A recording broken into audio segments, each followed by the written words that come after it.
Preface. This volume is the second of a series, the first of which is The Science of Getting Rich.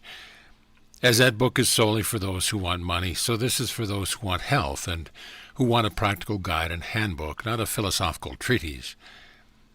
It is an instructor in the use of the universal principle of life, and my effort has been to explain the way in so plain and simple a fashion that the reader, though he may have given no previous study to the new thought or metaphysics, may readily follow it to a perfect health. While retaining all essentials, I have carefully eliminated all non-essentials. I have used no technical, abstruse, or difficult language, and have kept the one point in view at all times. As its title asserts, the book deals with science, not speculation. The monistic theory of the universe, the theory that matter, mind, consciousness, and life are all manifestations of one substance, is now accepted by most thinkers. And if you accept this theory, you cannot deny the logical conclusions you will find herein. Best of all, the methods of thought and action prescribed have been tested by the author in its own case, and in the case of hundreds of others during 12 years of practice with continuous and unfailing success. I can say of the science of being well that it works, and that wherever its laws are complied with, it can no more fail to work than the science of geometry can fail to work. If the tissues of your body have not been so destroyed that continued life is impossible, you can get well. And you will think and act in a certain way, you will get well. If the reader wishes to fully understand the monistic theory of the cosmos, he is recommended to read Hegel and Emerson, to read also The Eternal News, a pamphlet by J.J. Brown. Some enlightenment may also be found in a series of articles by the author which were published in the Wattles during the year 1909 under the title, What is Truth? Those who wish more detailed information as to the performance of the voluntary functions, eating, drinking, breathing, and sleeping, may read New Science of Living and Healing, Letters to a Woman's Husband, and The Constructive Use of Food, booklets by W.D. Wattles, which may be obtained from the publisher. I would also recommend the writing of Horace Fletcher and Edward Hooker Dewey. Read all these if you like as a sort of buttress to your faith. But let me warn you against making the mistake of studying many conflicting theories and practicing at the same time parts of several different systems. For if you get well, it must be by giving your whole mind to the right way of thinking and living. Remember that the science of being well claims to be a complete and sufficient guide in every particular way. Concentrate upon the way of thinking and acting it prescribes, and follow it in every detail. And you will get well, or if you are already well, you will remain so. Trusting that you will go on until the priceless blessing of perfect health is yours, I remain, Wallace Wattles. Chapter 1. The Principle of Health. In the personal application of the science of being well, as in that of the science of getting rich, certain fundamental truth must be known in the beginning, and accepted without question. Some of these truths we state here.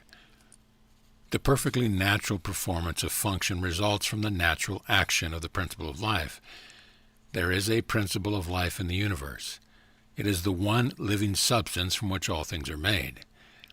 This living substance permeates, penetrates, and fills the interspaces of the universe. It is in and through all things, like a very refined and diffusible ether. All life comes from it. Its life is all the life there is. Man is a form of this living substance, and has within him a principle of health. The word principle is used as meaning source. The principle of health in man, when in full constructive activity, causes all the voluntary functions of his life to be perfectly performed. It is the principle of health in man which really works all healing, no matter what system or remedy is employed. And this principle of health is brought into constructive activity by thinking in a certain way. I proceed now to prove this last statement. We all know that cures are wrought by all the different and often opposite methods employed in the various branches of the healing arts. The allopath, who gives a strong dose of a counter-poison, cures his patient, and the homeopath, who gives a diminutive dose of the poison most similar to that of the disease, also cures it. If allopathy ever cured any given illness, it is certain that homeopathy never cured that disease.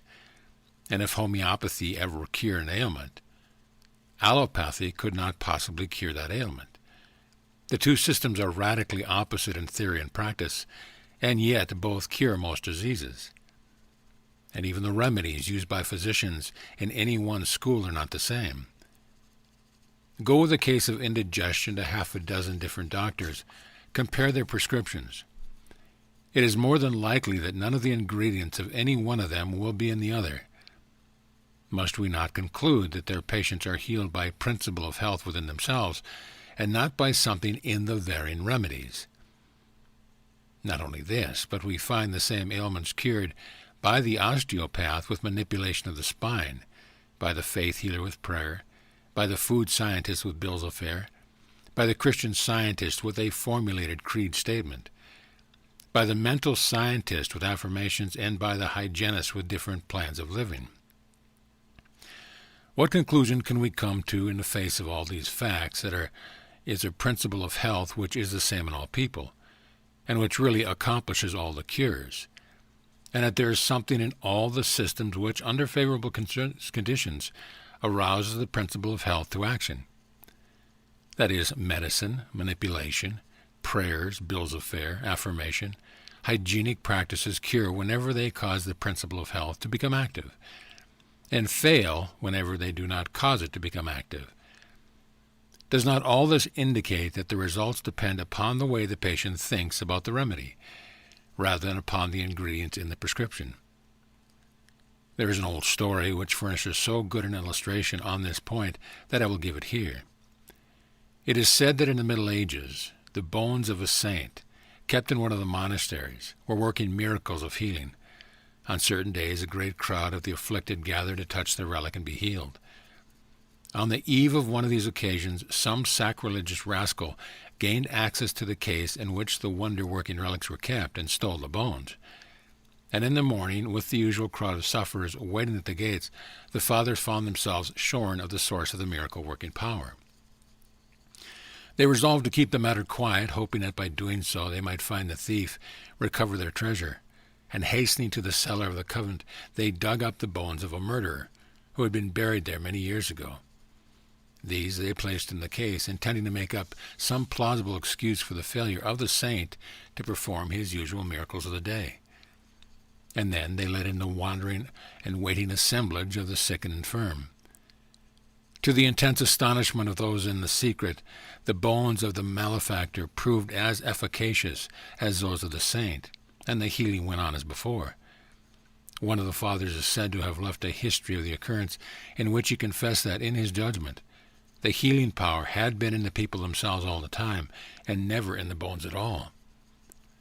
Whether the story is true or not, the conclusion applies to all the cures wrought by all the systems. The power that heals is in the patient himself, and whether it shall become active or does not depends upon the physical or mental means used, but upon the way the patient thinks about these means.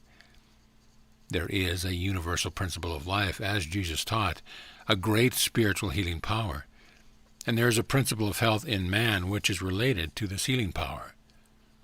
This is dormant or active according to the way a man thinks. He can always quicken it into activity by thinking in a certain way. Your getting well does not depend upon the adoption of some system or the finding of some remedy. People with your identical ailments have been healed by all systems and all remedies. It does not depend upon climate. Some people are well and others are sick in all climates. It does not depend on avocation, unless in cases of those who work under poisonous conditions. People are well in all trades and professions. Your getting well depends upon your beginning to think and act in a certain way. The way a man thinks about things is determined by what he believes about them. His thoughts are determined by his faith, and the results depend upon his making a personal application of his faith. If a man has faith in the efficacy of a medicine and is able to apply that faith to himself, that medicine will surely cause him to be cured, but though his faith to be great, he will not be cured unless he applies it to himself. Many sick people have faith for others, but none for themselves. So if he has faith in a system of diet and can personally apply that faith, it will cure him. And if he has faith in prayer and affirmations and personally applies his faith, prayers and affirmations will cure him. Faith, personally applied, cures. And no matter how great the faith or how persistent the thought, it will not cure him without personal application. The science of being well, then, includes the two fields of thought and action. To be well is not enough that man should merely think in a certain way. He must apply his thought to himself, and he must express and externalize in it his outward life by acting in the same way that he thinks. End of Chapter 1. Chapter 2. The Foundations of Faith. Before a man can think in a certain way which will cause his disease to be healed, he must believe in certain truths which are here stated. All things are made from one living substance, which in its original state permeates, penetrates, and fills the interspaces of the universe. While all visible things are made from it, yet this substance, in its first formless condition, is in and through all the visible forms that it has been made. Its life is in all, and the intelligence is in all. This substance creates by thought, and its method is the taking the form of that which it thinks about. The thought of a form held by this substance causes it to assume that form. The thought of a motion causes it to institute that motion. Forms are created by this substance in moving itself into certain attributes or positions. When original substance wishes to create a given form, it thinks of the motions which will produce that form. When it wishes to create a world, it thinks of the motions, perhaps extending through ages, which will result in its coming into the attitude and form of the world, and these motions are made. When it wishes to create an oak tree, it thinks of the sequence of movement, perhaps extending through ages, which will result in the form of an oak tree, and these motions are made. The particular sequence of motion by which differing forms should be produced were established in the beginning. They are changeless.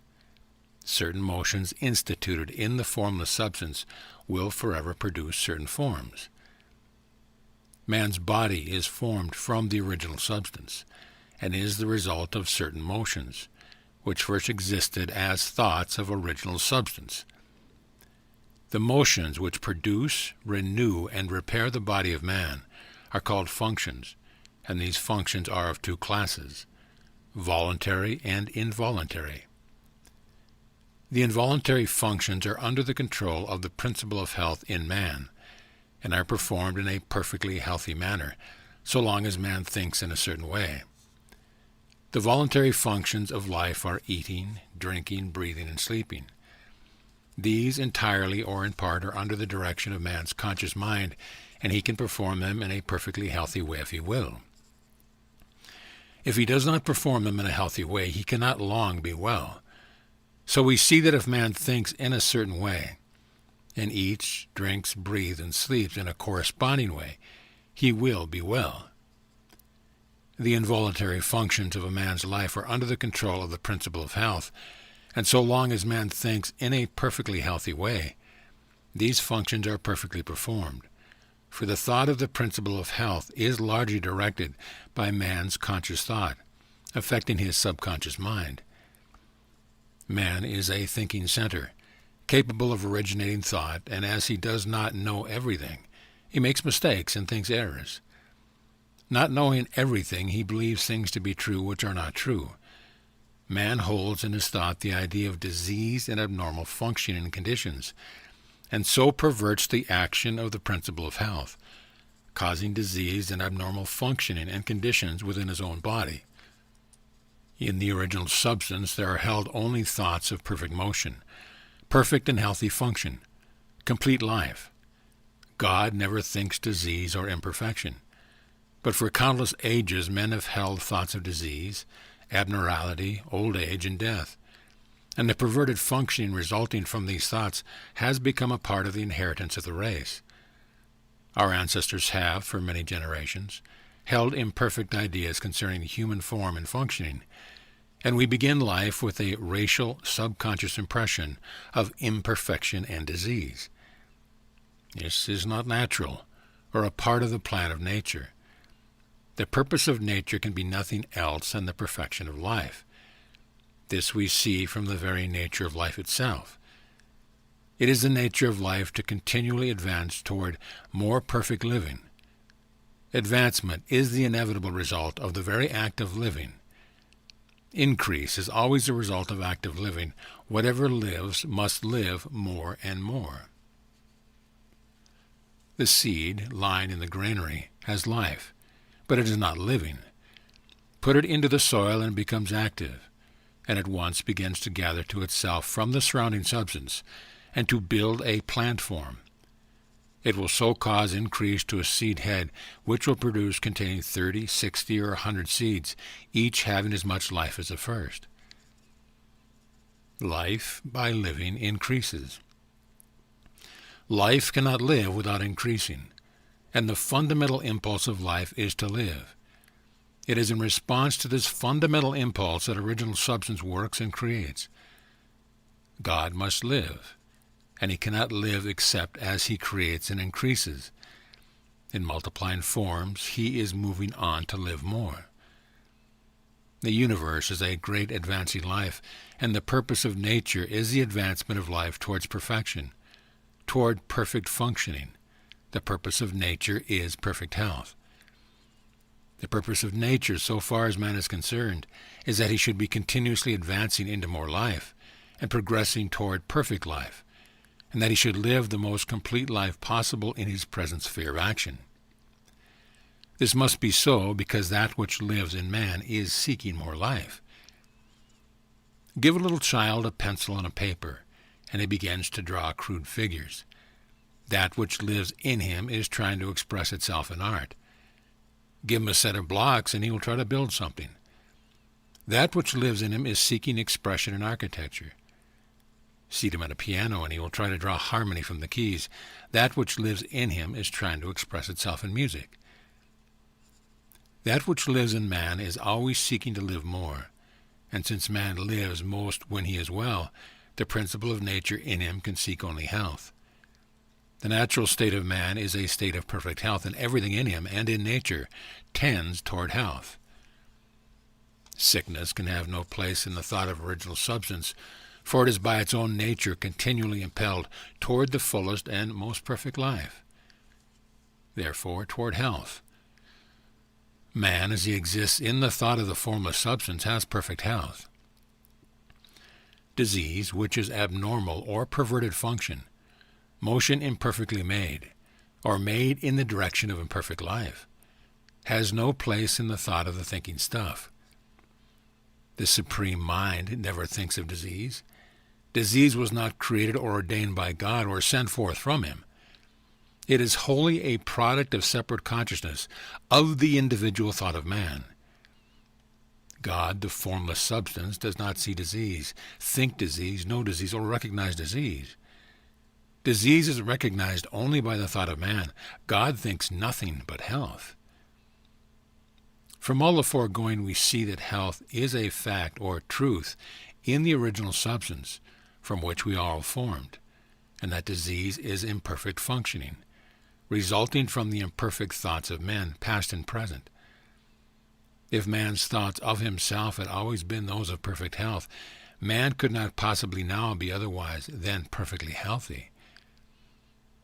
Man in perfect health is the thought of original substance, and man in imperfect health is the result of his own failure to think perfect health, and to perform the voluntary functions of life in a healthy way.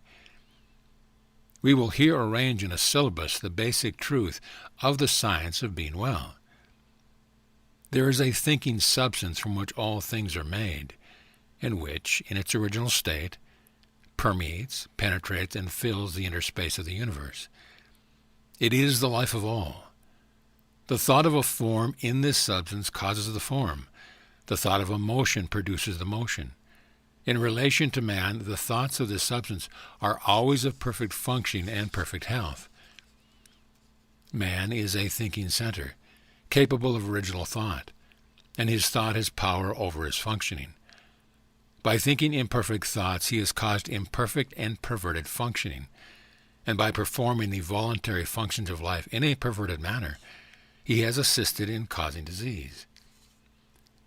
If a man will think only thoughts of perfect health, he can cause within himself the functioning of perfect health, and the power of life will be exerted to assist him. But this healthy functioning will not continue unless man performs the external or voluntary functions of living in a healthy manner. Man's first step must be to learn how to think perfect health, and his second step to learn how to eat, drink, breathe, and sleep in a perfectly healthy way.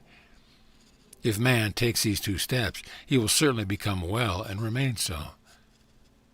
End of Chapter 2. Chapter 3. Life and its organisms. The human body is the abiding place of an energy which renews it when worn, which eliminates waste or poisonous matter, and which repairs the body when broken or injured. This energy we call life.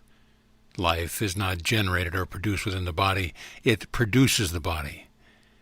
The seed which has been kept in the storehouse for years will grow when planted in the soil.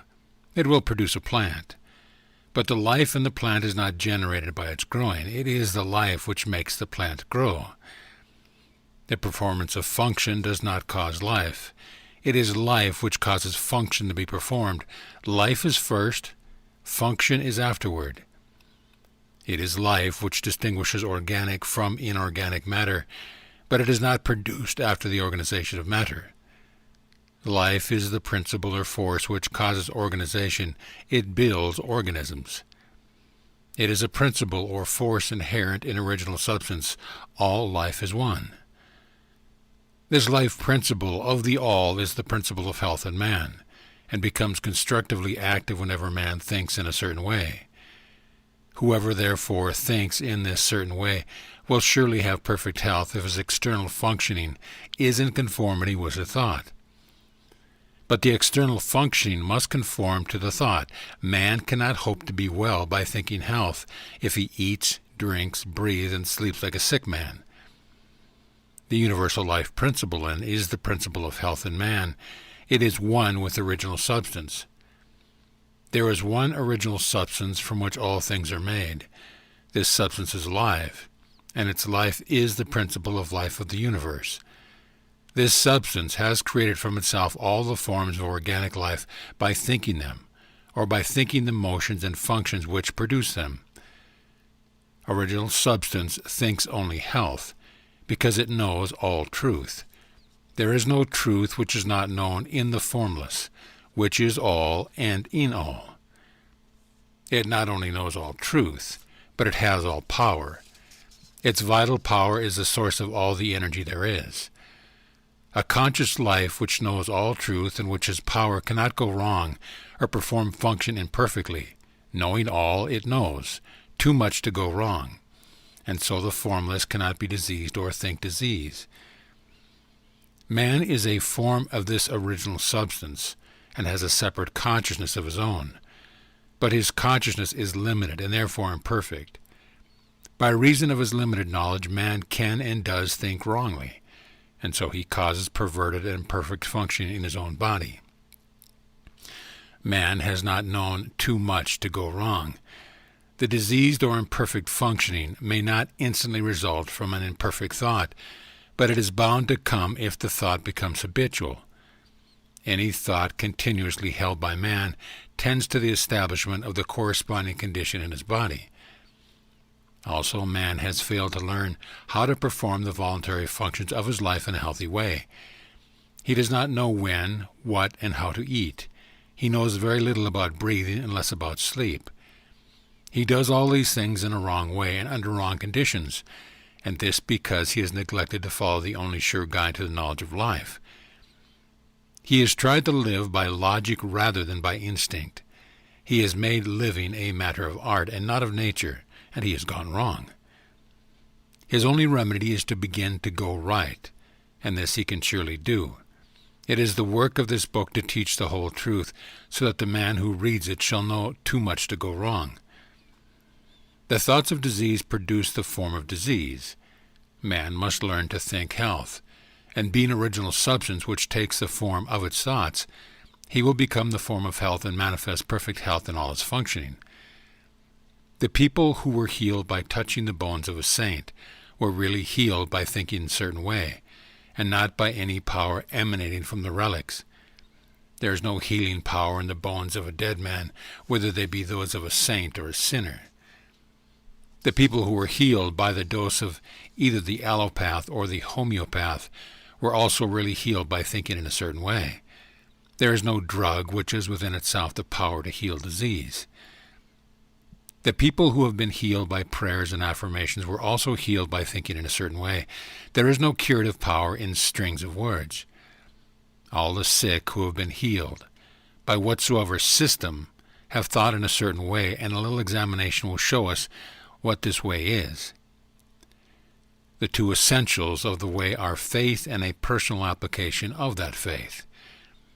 The people who touched the saint's bones had faith, and so great was their faith that in the instant they touched the relics, they severed all mental relations with disease, and mentally unified themselves with health. The change of mind was accompanied by an intense devotional feeling which penetrated to the deepest recess of their soul, and so aroused the principle of health to powerful action. By faith they claimed that they were healed, or appropriated health to themselves, and in full faith they ceased to think of themselves in connection with disease, and thought of themselves only in connection with health. These are the two essentials to thinking in the certain way which will make you well. First, claim or appropriate health by faith, and second, sever all mental relations with disease and enter into mental relation with health. That which we make ourselves mentally, we become physically, and that which we unite ourselves mentally, we become unified with physically. If your thoughts always relate you to disease, then your thought becomes a fixed power to cause disease within you. And if your thought always relates you to health, then your thought becomes a fixed power exerted to keep you well. In the case of the people who were healed by medicines, the result is obtained in the same way.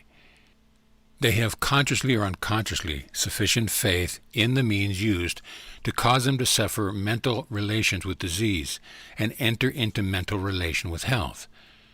Faith may be unconscious. It is possible for us to have a subconscious or inbred faith in things like medicine, in which we do not believe to any extent objectively. And this subconscious faith may be quite sufficient to quicken the principle of health into constructive activity. Many who have little conscious faith are healed in this way, while many others who have great faith in the means are not healed because they do not make any personal application to themselves, their faith in general but not specific for their own cases. In the science of being well, we have two main points to consider. First, how to think with faith, and second, how to so apply the thought to ourselves as to quicken the principle of health into constructive activity. We begin by learning what to think. End of Chapter 3. Chapter 4. What to think. In order to sever all mental relations with disease, you must enter into mental relations with health, making the process positive, not negative, one of assumption, not of rejection. You are to receive or appropriate health rather than to reject and deny disease. Denying disease accomplishes next to nothing. It does little good to cast out the devil and leave the house vacant, for he will presently return with others worse than themselves. When you enter into full and constant mental relations with health, you must of necessity cease all relationships with disease. The first step in the science of well-being is then to enter into complete thought connection with health. The best way to do this is to form a mental image or picture of yourself as being well, imagining a perfectly strong and healthy body, and to spend sufficient time in contemplating this image to make it your habitual thought of yourself. This is not so easy as it sounds.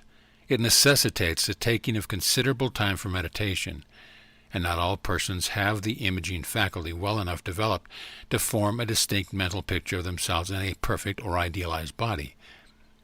It is much easier, as in The Signs of Getting Rich, to form a mental image of the thing one wants to have, For we have seen these things or their counterparts, and know how they look.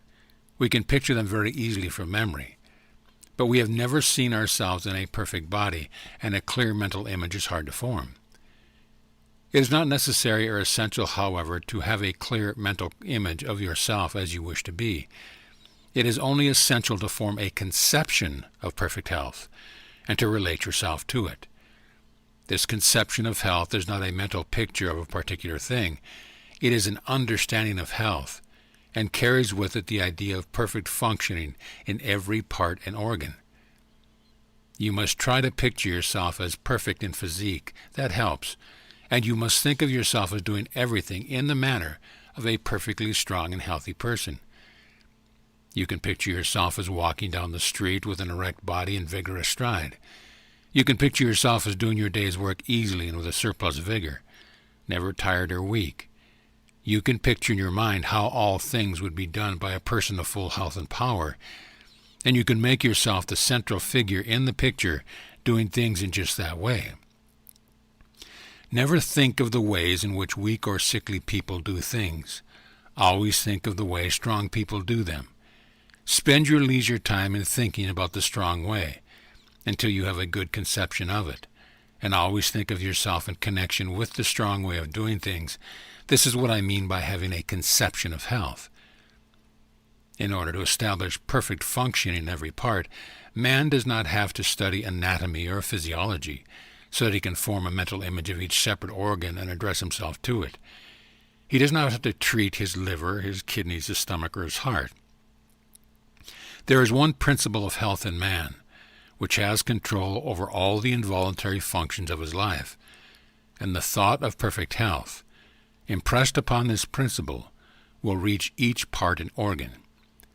Man's liver is not controlled by a liver principle, his stomach by a digestive principle, and so on. The principle of health is one. The less you go into the detailed study of physiology, the better for you. Our knowledge of this science is very imperfect, and leads to imperfect thought. Imperfect thought causes imperfect functioning, which is disease. Let me illustrate. Until quite recently, physiology fixed 10 days as the extreme limit of man's endurance without food. It was considered that only in exceptional cases could he survive a longer fast. So the impression became universally disseminated that one who is deprived of food must die in from 5 to 10 days, and numbers of people, when cut off from food by shipwreck, accident, or famine, did die within this period. But the performance of Dr. Tanner, the 40-day faster, and the writings of Dr. Dewey and others on the fasting cure, together with the experiments of numberless people who have fasted from 40 to 60 days, have shown that man's ability to live without food is vastly greater than had been supposed. Any person, properly educated, can fast from 20 to 40 days with little loss in weight, and often with no apparent loss of strength at all. The people who starved to death in 10 days or less did so because the believed death was inevitable, and erroneous physiology had given them the wrong thought about themselves. When a man is deprived of food, he will die in from 10 to 50 days, according to the way he has been taught, or in other words, according to the way he thinks about it. So you can see that an erroneous physiology can work very mischievous results. No science of being well can be founded on the current physiology. It is not sufficiently exact in its knowledge. With all its pretensions, comparatively little is really known as to the interior working and process of the body. It is not known just how food is digested. It is not known just what part food plays, if any, in the generation of force. It is not known exactly what the liver, spleen, and pancreas are for, or what part of their secretions play in the chemistry of assimilation. On all these and most other points we theorize, but we do not really know.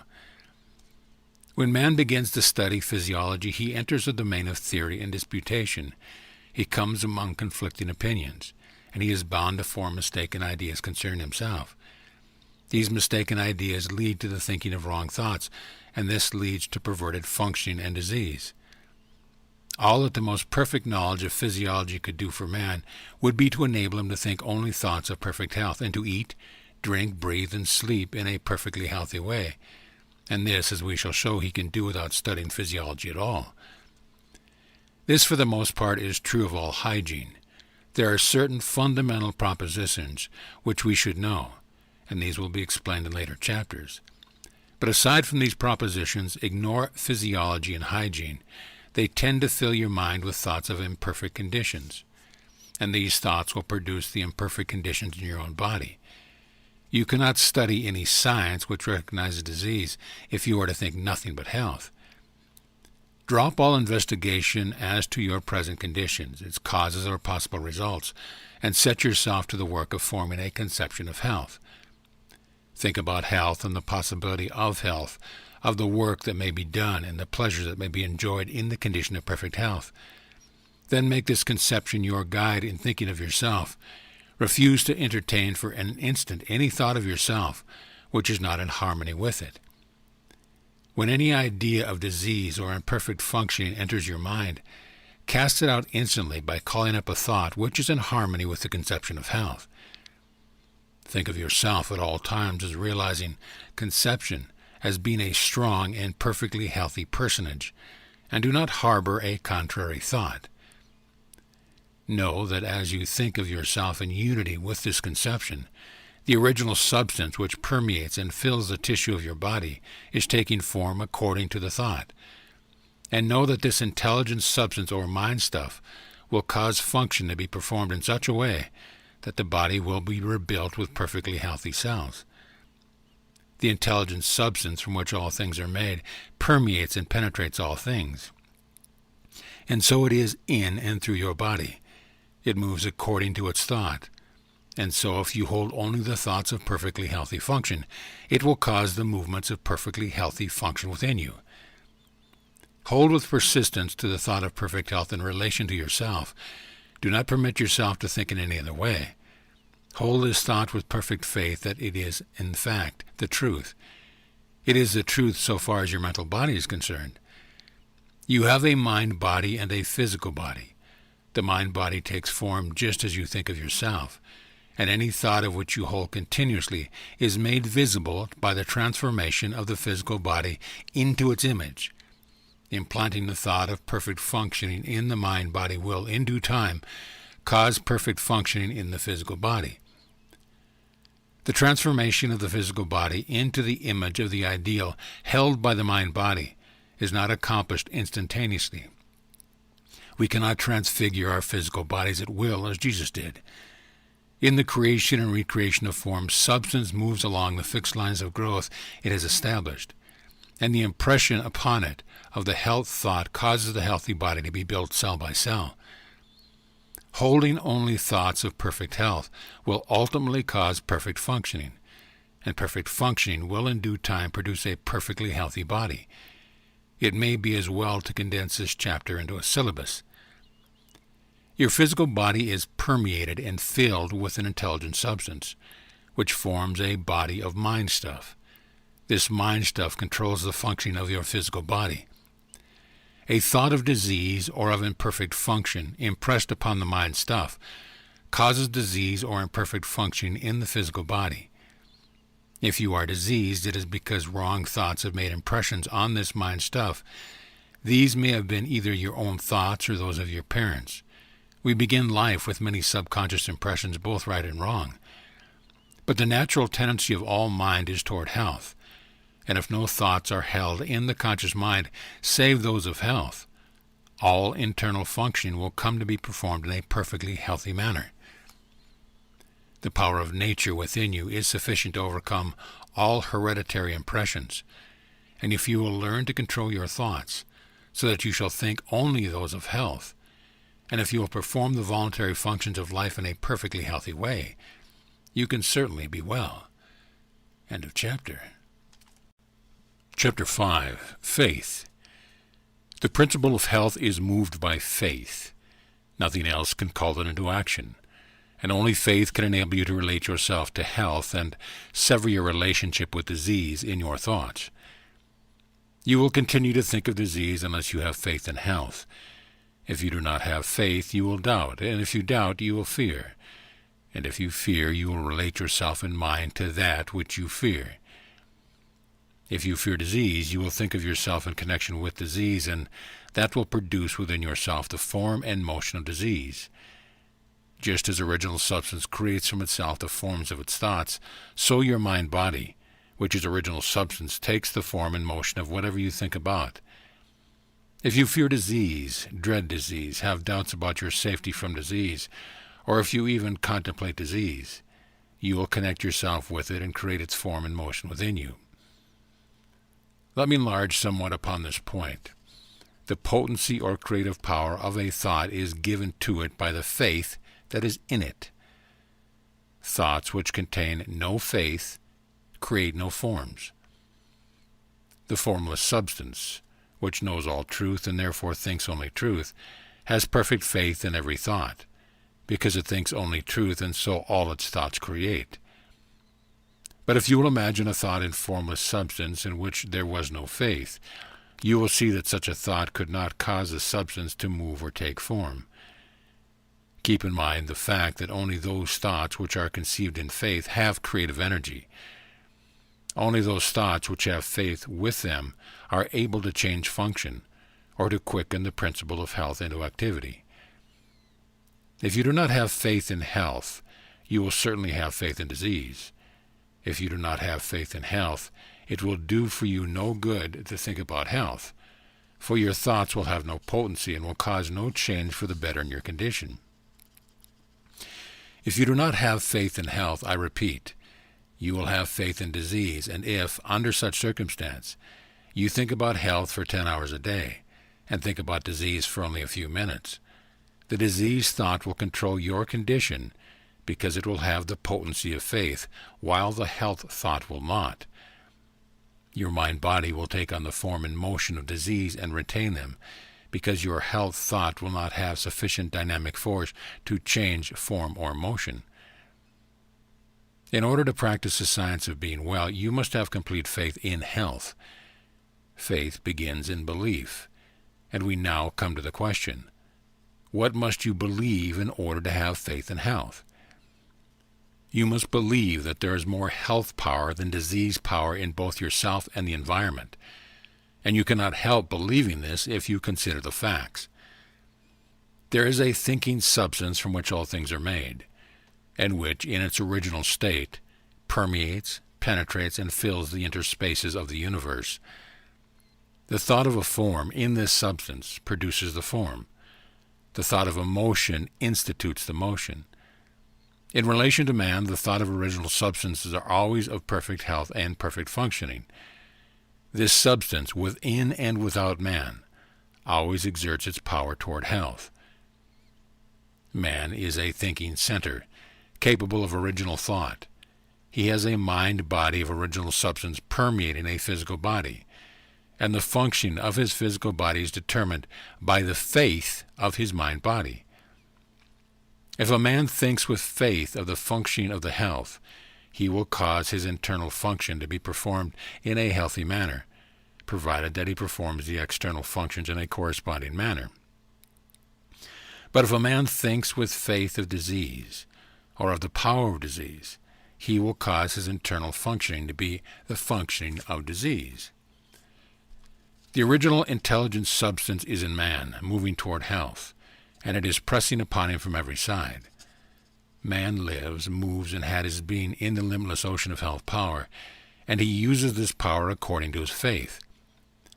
If he approaches it and applies it to himself, it is all his, and if he unifies himself with it by unquestioning faith, he cannot fail to attain health, for the power of this substance is all the power there is. A belief in the above statement is a foundation for faith in health. If you believe them, you believe that health is the natural state of man, and man lives in the midst of universal health, that all the power of nature makes for health, and that health is possible to all, and can surely be attained by all. You will believe that the power of health in the universe is 10,000 times greater than that of disease. In fact, that disease has no power whatever, being only the result of perverted thought and faith. And if you believe that health is possible to you, and that it may surely be attained by you, and that you know exactly what to do in order to attain it, you will have faith and health. You will have this faith and knowledge if you read this book through with care and determine to believe in and practice its teaching. It is not merely the possession of faith, but the personal application of faith which works healing.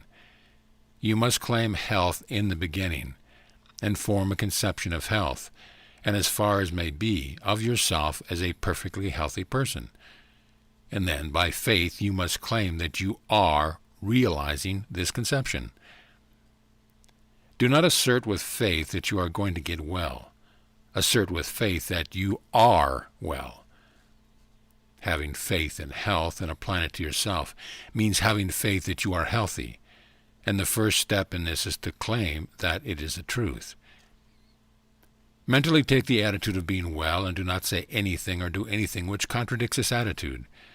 Never speak a word or assume a physical attitude which does not harmonize with the claim, I am perfectly well. When you walk, go out with a brisk step, and with your chest thrown out and your head held up. Watch at all times your physical actions and attitudes are those of a healthy person. When you find that you have relapsed into an attitude of weakness or disease, change instantly. Straighten up, think of health and power. Refuse to consider yourself as other than a perfectly healthy person. One great aid, perhaps the greatest aid, in applying your faith you will find in the exercise of gratitude. Whenever you think of yourself or of your advancing condition, give thanks to the great intelligent substance for the perfect health you are enjoying. Remember that, as Swedenborg taught, there is a continual inflow of life from the Supreme, which is received by all created things according to their forms, and by man according to his faith. Health from God is continually being urged upon you, and when you think of this, lift up your mind reverently to him, and give thanks that you have been led to the truth and into perfect health of mind and body. Be all the time in a grateful frame of mind, and let gratitude be evident in your speech. Gratitude will help you to own and control your own field of thought. Whenever the thought of disease is presented to you, instantly claim health and thank God for the perfect health that you have. Do this so that there shall be no room in your mind for the thought of ill. Every thought connected in any way with ill health is unwelcome, and you can close the door of your mind in its face by asserting that you are well, and by reverently thanking God that it is so. Soon the old thoughts will return no more. Gratitude has a twofold effect. It strengthens your own faith, and it brings you into close and harmonious relationships with the Supreme. You believe that there is one intelligent substance from which all life and all power come. You believe that you receive your own life from this substance, and you relate yourself closely to it by feeling continuous gratitude. It is easy to see that the more closely you relate yourself to the source of life, the more readily you may receive life from it. And it is easy also to see that your relation to it is a matter of mental attitude. We cannot come into physical relationship with God, for God is mind stuff, and we also are mind stuff. Our relation with him must therefore be a mind relation. It is plain, then, that the man who feels deep and hearty gratitude will live in closer touch with God than the man who never looks to him in thankfulness. The ungrateful or unthankful mind really denies that it receives at all, and so cuts its connection with the Supreme. The grateful mind is always looking toward the Supreme, and is always open to receive from it, and it will receive continually. The principle of health in man receives its vital power from the principle of life in the universe, and man relates himself to the principle of life by faith in health, and by gratitude for the health he receives.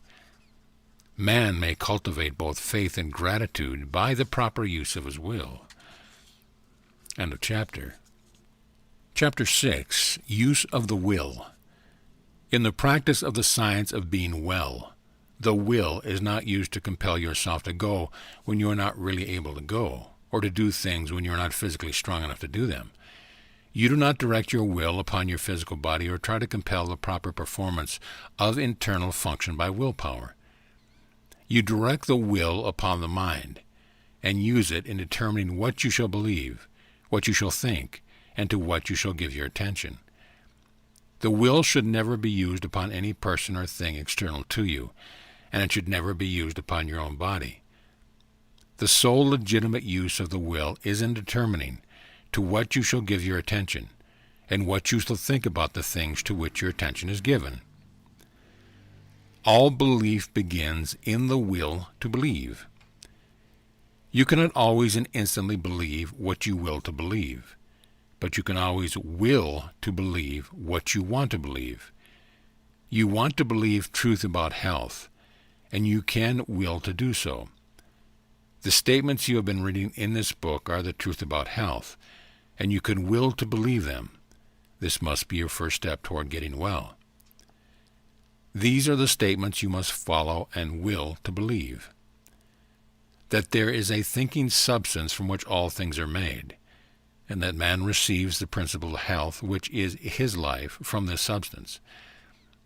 That man himself is thinking substance, a mind-body, permeating a physical body, and that as man's thoughts are, so will the functioning of his physical body be.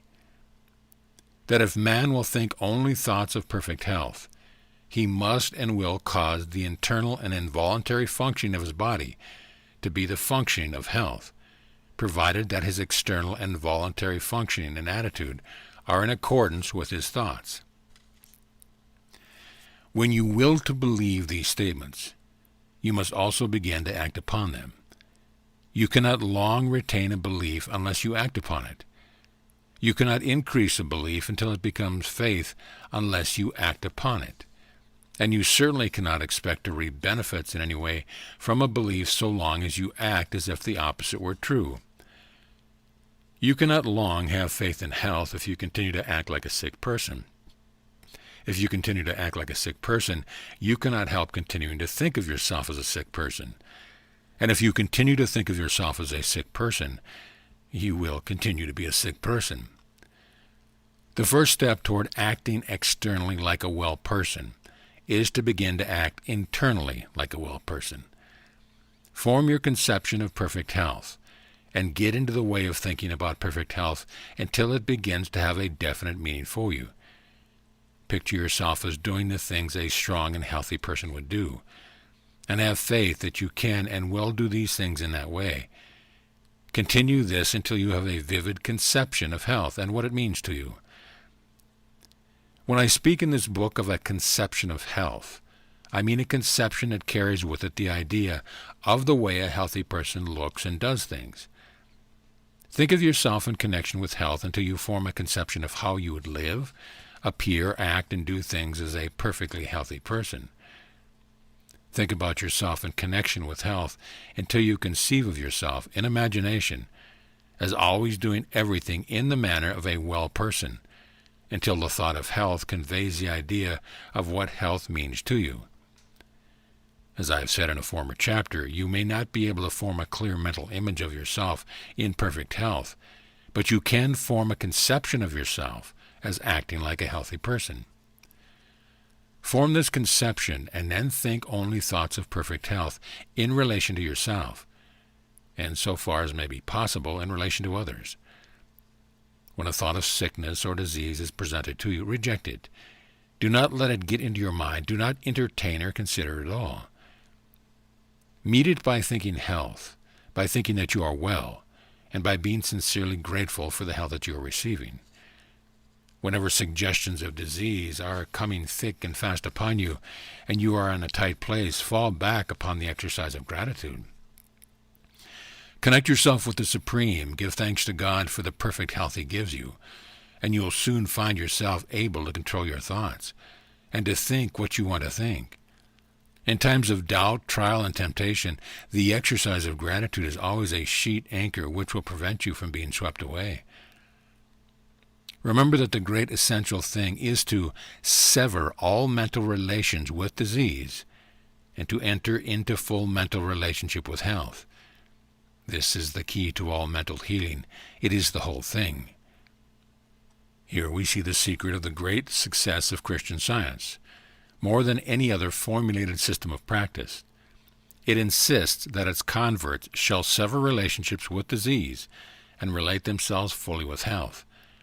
The healing power of Christian Science is not in its theological formula, nor in its denial of matter, but in the fact that it induces the sick to ignore disease as an unreal thing and accept health by faith as a reality.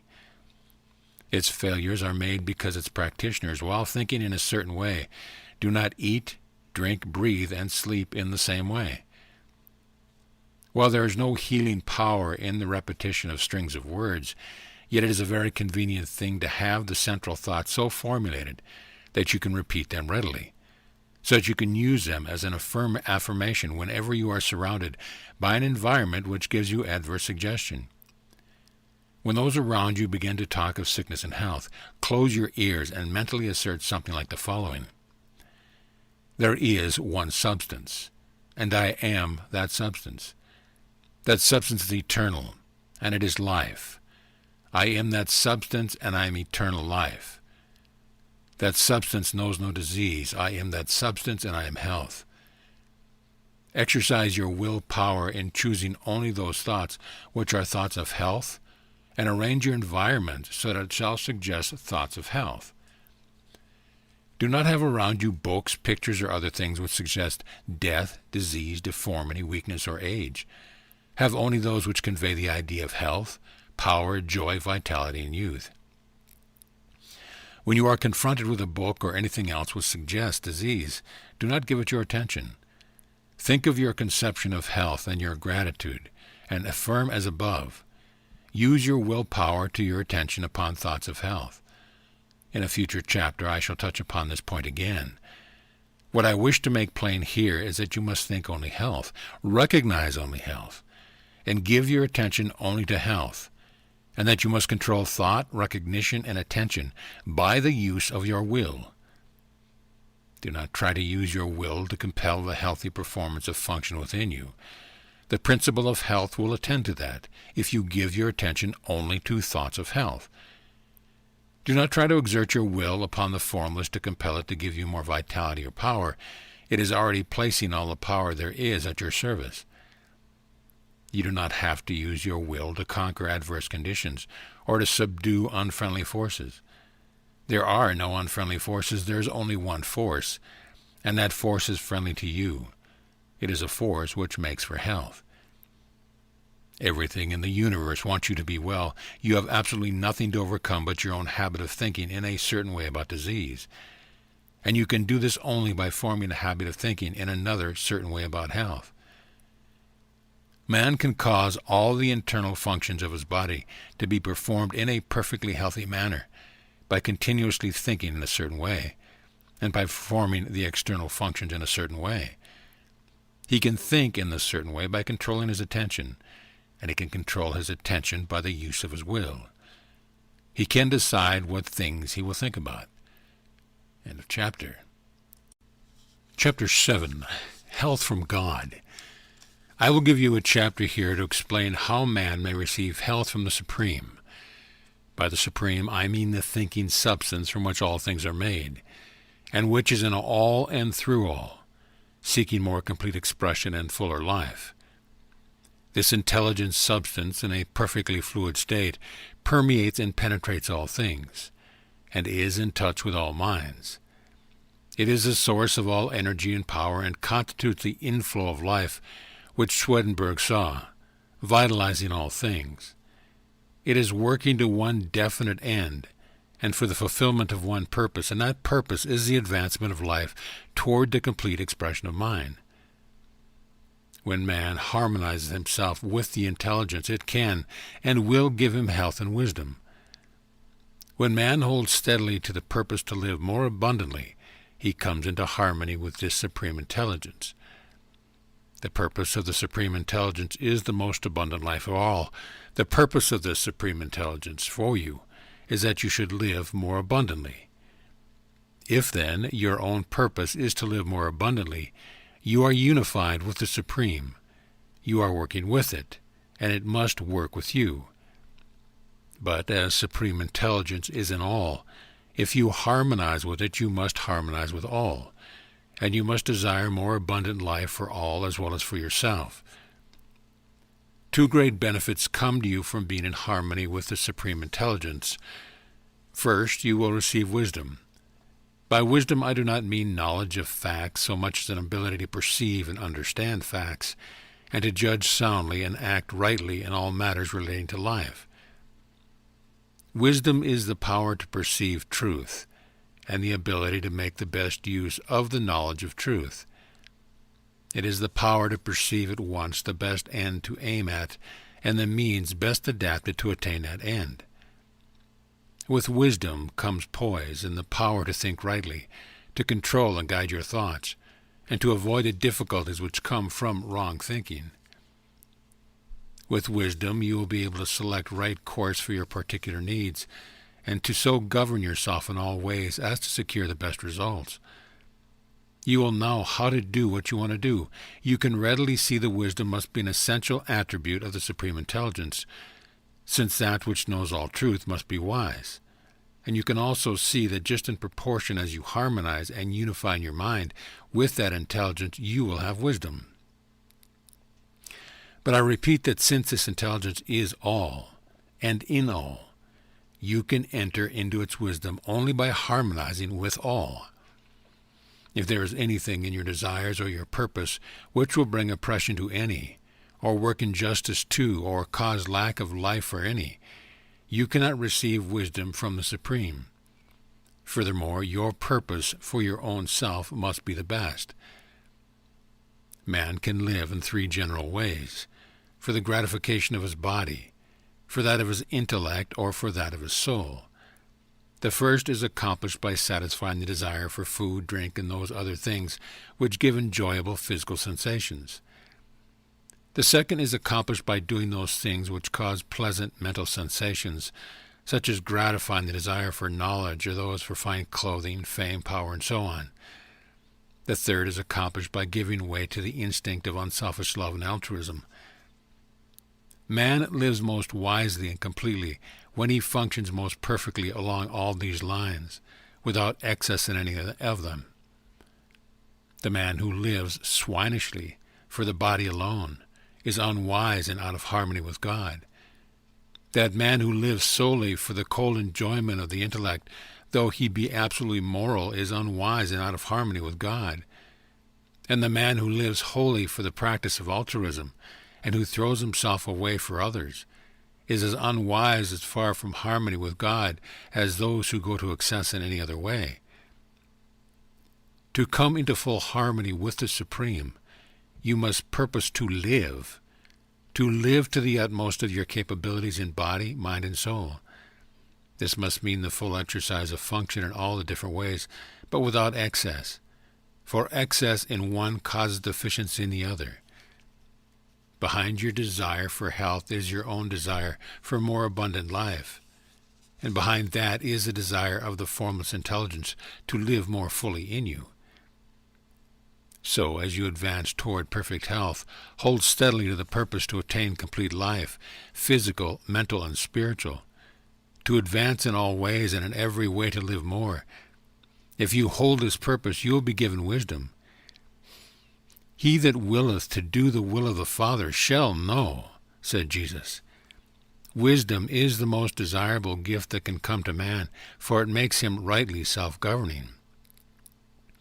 But wisdom is not all you may receive from the Supreme Intelligence. You may receive physical energy, vitality, life force. The energy of the formless substance is unlimited and permeates everything. You are already receiving or appropriating to yourself this energy in an automatic and instinctive way. But you can do so to a far greater degree if you set about it intelligently. The measure of a man's strength is not what God willing to give him, but what he himself has the will and the intelligence to appropriate to himself. God gives you all there is. Your only question is how much to take of the unlimited supply. Professor James has pointed out that there is apparently no limit to the powers of man, and this is simply because man's power comes from the inexhaustible reservoir of the Supreme. The runner who has reached the stage of exhaustion, when the physical power seems entirely gone, by running on in a certain way may receive his second wind. His strength is renewed in a seemingly miraculous fashion, and he can go on indefinitely. And by continuing in the certain way, he may receive a third, fourth, and fifth wind. We do not know where the limit is, or how far it may be possible to extend it. The conditions are that the runner may have absolutely faith that the strength will come, that he must think steadily of strength and have perfect confidence that he has it, and that he must continue to run on. If he admits a doubt into his mind, he falls exhausted, and if he stops running to wait for the accession of strength, it will never come. His faith in strength, his faith that he can keep on running, his unwavering purpose to keep on running, and his action in keeping on seem to connect him to the source of energy in such a way as to bring him a new supply. In a very similar manner, the sick person who has an unquestioning faith in health, whose purpose brings him into harmony with the source, and who performs the voluntary functions of life in a certain way, will receive vital energy sufficient for all his needs and for the healing of all his disease. God, who seeks to live and express himself fully in man, delights to give man all that is needed for the most abundant life. Action and reaction are equal, and when you desire to live more, if you are in mental harmony with the Supreme, the forces which make for life begin to concentrate about you and upon you. The one life begins to move toward you, and your environment becomes surcharged with it. Then, if you appropriate it by faith, it is yours. Ye shall ask what ye will, and it shall be done unto you. Your Father giveth not his Spirit by measure. He delights to give good gifts to you. End of chapter. Chapter 8. Summary of the mental actions.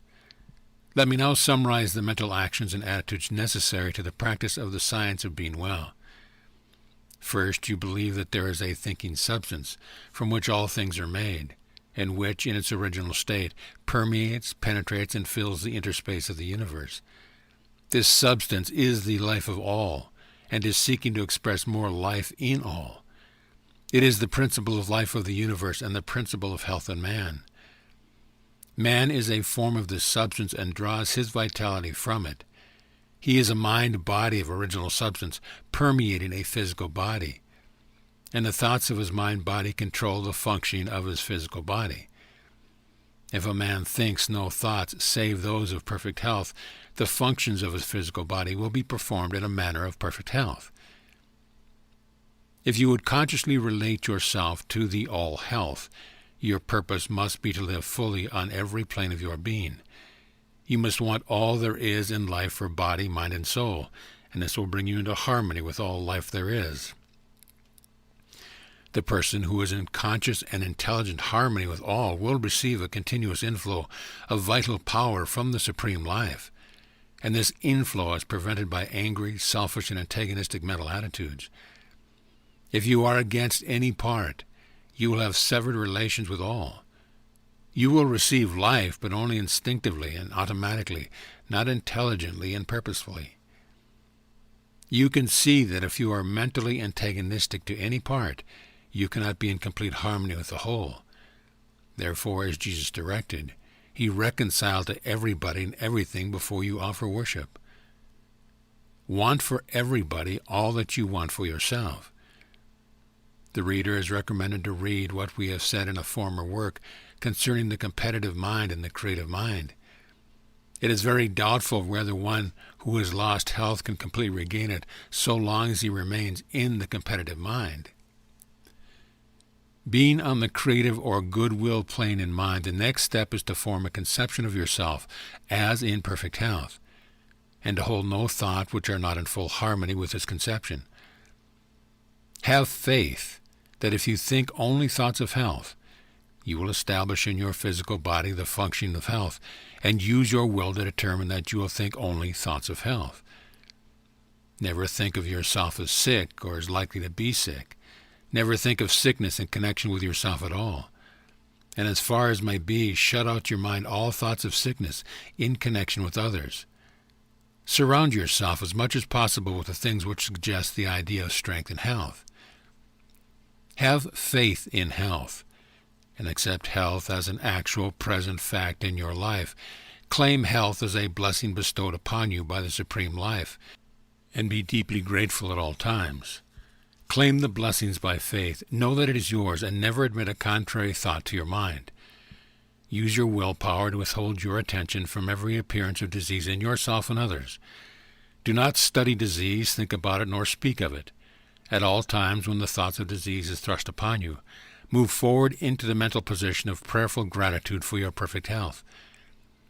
The mental actions necessary to being well may now be summed up in a single sentence.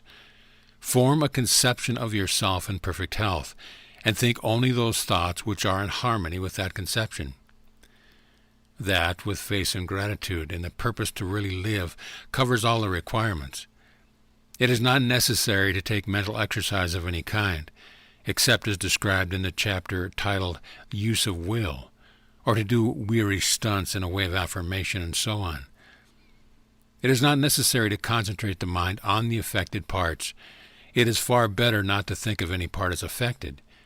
It is not necessary to treat yourself by autosuggestion or to have others treat you in any way whatever.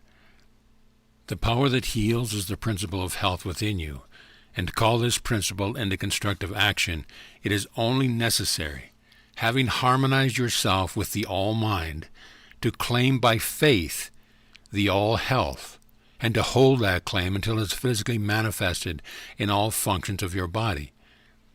In order to hold this mental attitude of faith, gratitude, and health, however, your external act must be only those of health. You cannot long hold the internal attitude of a well person if you continue to perform the external acts of a sick person. It is essential not only that your every thought should be a thought of health, but that your every act should be an act of health performed in a healthy manner. If you will make every thought a thought of health, and every conscious act an act of health, it must infallibly follow that every internal and unconscious function shall come to be healthy, for all the power of life is being continually exerted toward health. We shall next consider how you may make every act an act of health. End of chapter. Chapter 9. When to eat. You cannot build and maintain a perfectly healthy body by mental action alone, or by the performance of the unconscious or involuntary functions alone. There are certain actions, more or less voluntary, which have a direct and immediate relation with the continuance of life itself. These are eating, drinking, breathing, and sleeping. No matter what man's thoughts or mental attitude may be, he cannot live unless he eats, drinks, breathes, and sleeps, and moreover, he cannot be well if he eats, drinks, breathes, and sleeps in an unnatural or wrong manner. It is therefore vitally important that you should learn the right way to perform these voluntary functions, and I shall proceed to show you this way, beginning with the matter of eating, which is the most important. There has been a vast amount of controversy as to when to eat, what to eat, how to eat, and how much to eat, and all this controversy is unnecessary, for the right way is very easy to find. You have only to consider the law which governs all attainment, whether of health, wealth, power, happiness, and that law is that you must do what you can do now, where you are now, do every separate act in the most perfect manner possible, and put the power of faith into every action. The process of digestion and assimilation are under the supervision and control of an inner division of man's mentality, which is generally called the subconscious mind, and I shall use the term here in order to be understood. The subconscious mind is in charge of all the functions and process of life, and when more food is needed by the body, it makes the fact known by causing a sensation called hunger. Whenever food is needed and can be used, there is hunger, and whenever there is hunger, it is time to eat. When there is no hunger, it is unnatural and wrong to eat, no matter how great may appear to be the need for food. Even if you are in a condition of apparent starvation, with great emaciation, if there is no hunger, you may know that food cannot be used, and it will be unnatural and wrong for you to eat. Though you may not have eaten for days, weeks, or months, if you have no hunger, you may be perfectly sure that food cannot be used, and will probably not be used if taken. Whenever food is needed, if there is power to digest and assimilate it, so that it can be normally used, the subconscious mind will announce the fact by a decided hunger. Food taken when there is no hunger will sometimes be digested and assimilated because nature makes a special effort to perform the task which is thrust her against her will. But if food be habitually taken when there is no hunger, the digestive power is at last destroyed and numberless evils caused. If the foregoing be true, and it is indisputably so, it is self-evident proposition that the natural time and the healthy time to eat is when one is hungry, and that is never a natural or healthy action to eat when one is not hungry. You see, then, that it is an easy matter to scientifically settle the question when to eat. Always eat when you are hungry, and never eat when you are not hungry. This is obedience to nature, which is obedience to God. We must not fail, however, to make clear the distinction between hunger and appetite. Hunger is the call of the subconscious mind for more material to be used in repairing and renewing the body, and in keeping up the internal heat. And hunger is never felt unless there is a need for more material, and unless there is power to digest it when taken into the stomach. Appetite is a desire for the gratification of sensation. A drunkard has an appetite for liquor, but he cannot have a hunger for it. A normally fed person cannot have a hunger for candy or sweets. The desire for these things is an appetite. You cannot hunger for tea, coffee, spiced foods, or for the various taste-tempting devices of the skilled cook. If you desire these things, it is with appetite, not with hunger. Hunger is nature's call for material to be used in building new cells, and nature never calls for anything which may not be legitimately used for this purpose. Appetite is often largely a matter of habit.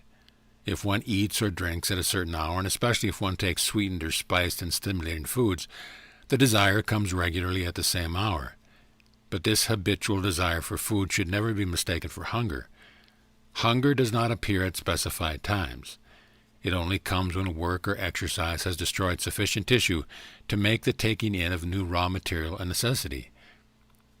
For instance, if a person has been sufficiently fed on the preceding day, it is impossible that he should feel a genuine hunger on arising from refreshing sleep.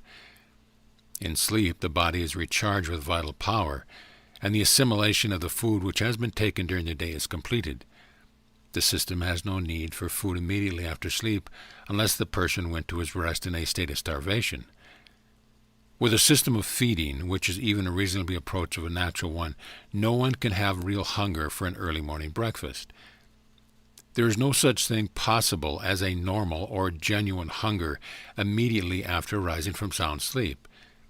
The early morning breakfast is always taken to gratify appetite, never to satisfy hunger.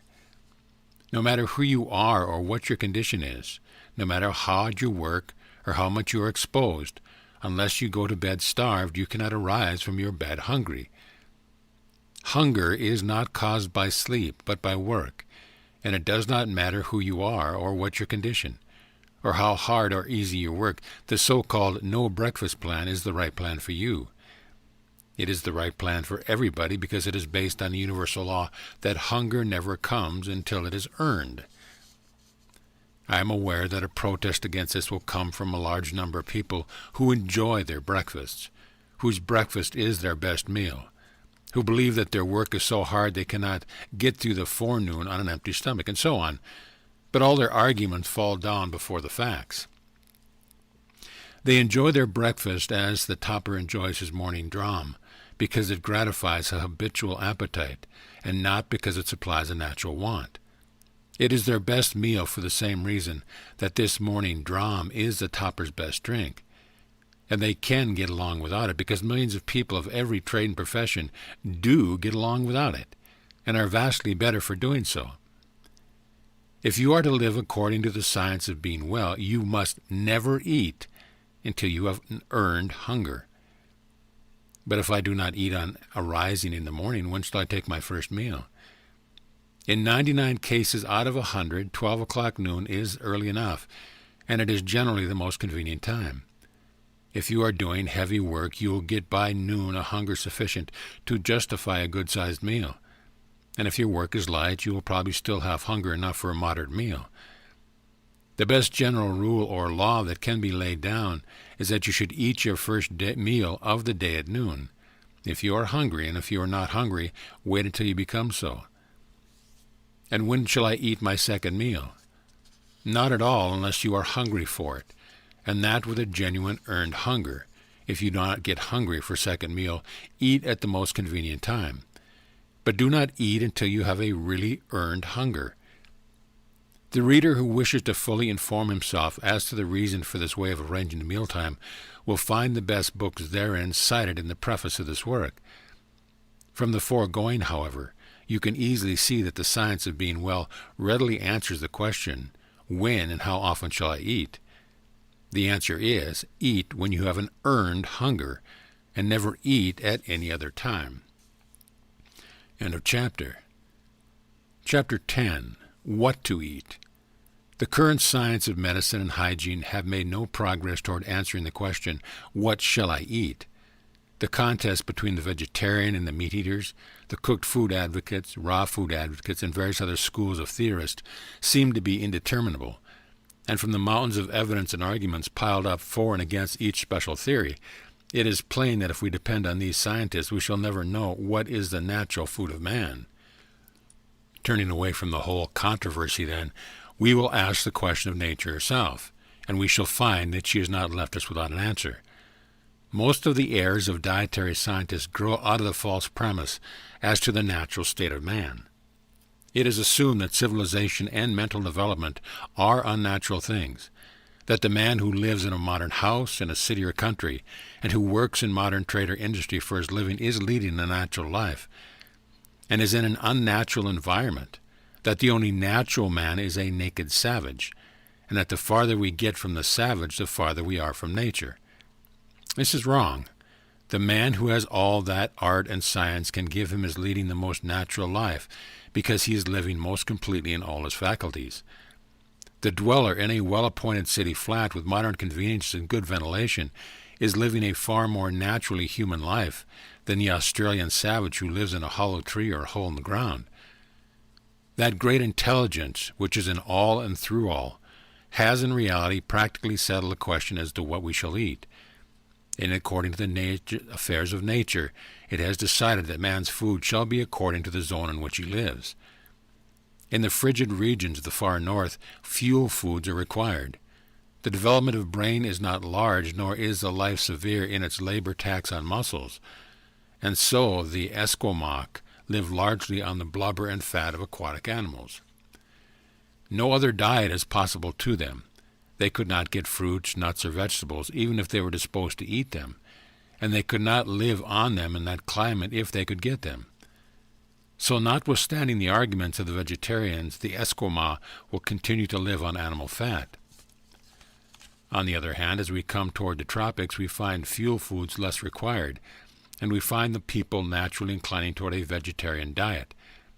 Millions live on rice and fruit, and the food regime of a Eskimo village, if followed upon the equator, would result in a speedy death.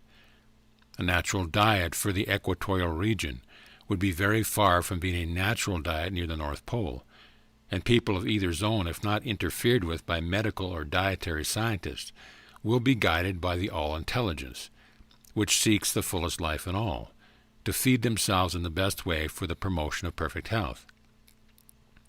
In general, you can see that God, working in nature and in the evolution of human society and customs, has answered your question as to what you shall eat, and I advise you to take his answer in preference to that of any man. In the temperate zone, the largest demands are made on man in spirit, mind, and body, and here we find the greatest variety of food provided by nature. And it is really quite useless and superfluous to theorize on the question what the masses shall eat, for they have no choice. They must eat the foods which are stable products of the zone in which they live. It is impossible to supply all the people with nut and fruit or raw food diet, and the fact that it is impossible is proof positive that these are not the foods intended by nature. For nature, being formed by the advancement of life, has not made the obtaining of the means of life an impossibility. So I say the question, what shall I eat, has been answered for you. Eat wheat, corn, rye, oats, barley, buckwheat. Eat vegetables, eat meat, eat fruit, eat the things that are eaten by the mass of the people around the world. For in this matter the voice of the people is the voice of God. They have been led generally to the selection of certain foods, and they have been led generally to prepare these foods in generally similar ways. And you may depend upon it that in the general they have the right foods and are preparing them in the right way. In these matters the race has been under the guidance of God. The list of foods in common use is a long one, and you must select therefrom according to your individual taste. If you do, you will find that you have an infallible guide as shown in the next 2 chapters. If you do not eat until you have an earned hunger, you will not find your taste demanding unnatural or unhealthy foods. The wood chopper who has swung his axe continuously from 7 in the morning till noon does not come in clamoring for cream puffs and confectionery. He wants pork and beans, or beefsteak and potatoes, or cornbread and cabbage. He asks for the plain solids. Offer to crack him a few walnuts and give him a plate of lettuce, and you will be met with a huge disdain. These things are not a natural food for a working man. And if they are not natural foods for a working man, they are not for any other man.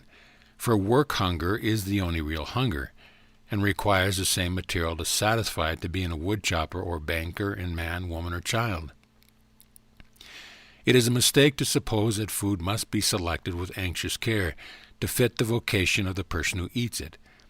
It is not true that the wood chopper requires heavy or solid foods, and the bookkeeper light foods. If you are a bookkeeper or any other brain worker, and do not eat until you have an earned hunger, you will want exactly the same food that the wood chopper wants. Your body is made of exactly the same elements as that of the wood chopper, and requires the same materials for cell building. Why, then, feed him on ham and eggs and cornbread, and you on crackers and toast? True, most of his waste is of muscle, while most of yours is of brain and nerve tissue. But it is also true that the wood chopper's diet contains all the requisites for brain and nerve building in far better proportion than they are found in most light foods. The world's best brain work has been done on the fare of the working people. The world's greatest thinkers have invariably lived on the plain solid foods common among the masses. Let the bookkeeper wait until he has an earned hunger before he eats, and then if he wants ham, eggs, and cornbread, by all means let him eat them. But let him remember that he does not need 1/20th of the amount necessary of the wood chopper. It is not eating hearty foods which gives you brain work or indigestion. It is eating as much as would be needed by a muscle worker.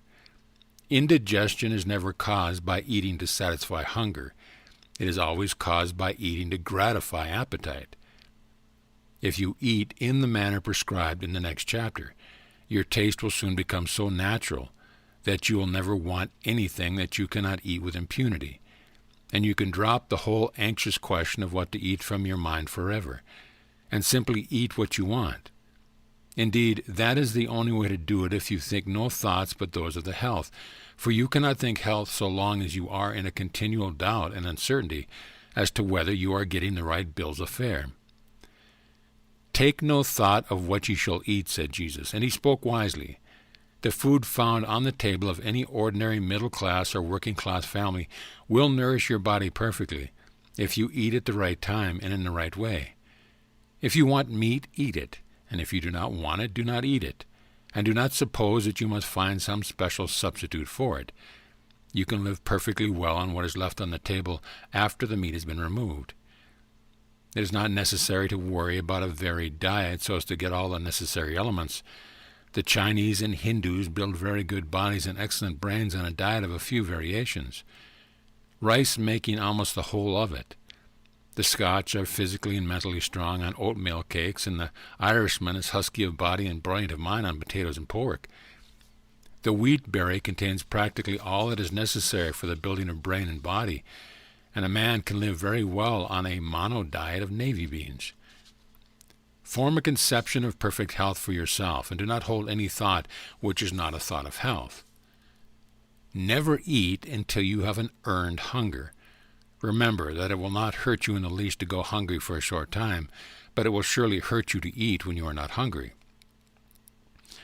Do not give the least thought to what you should or should not eat. Simply eat what is set before you, selecting that which pleases your taste most. In other words, eat what you want. This is what you can do with perfect results if you eat in the right way, and how to do this will explain in the next chapter. End of chapter. Chapter 11. How to Eat. It is a settled fact that man naturally chooses food.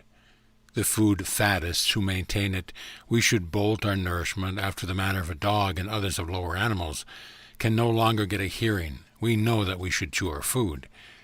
And if it is natural that we should chew our food, the more thoroughly we chew it, the more completely natural the process must be. If you will chew every mouthful to a liquid, you will need not be in the least concerned as to what you shall eat, for you can get sufficient nourishment out of any ordinary food. Whether or not this chewing shall be an irksome and laborious task or a most enjoyable process depends upon the mental attitude in which you come to the table.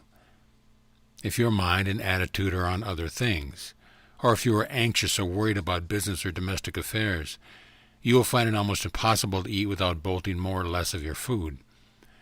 You must learn to live so scientifically that you will have no business or domestic cares to worry about. And this you can do. And you can also learn to give your undivided attention to the fact of eating while at the table.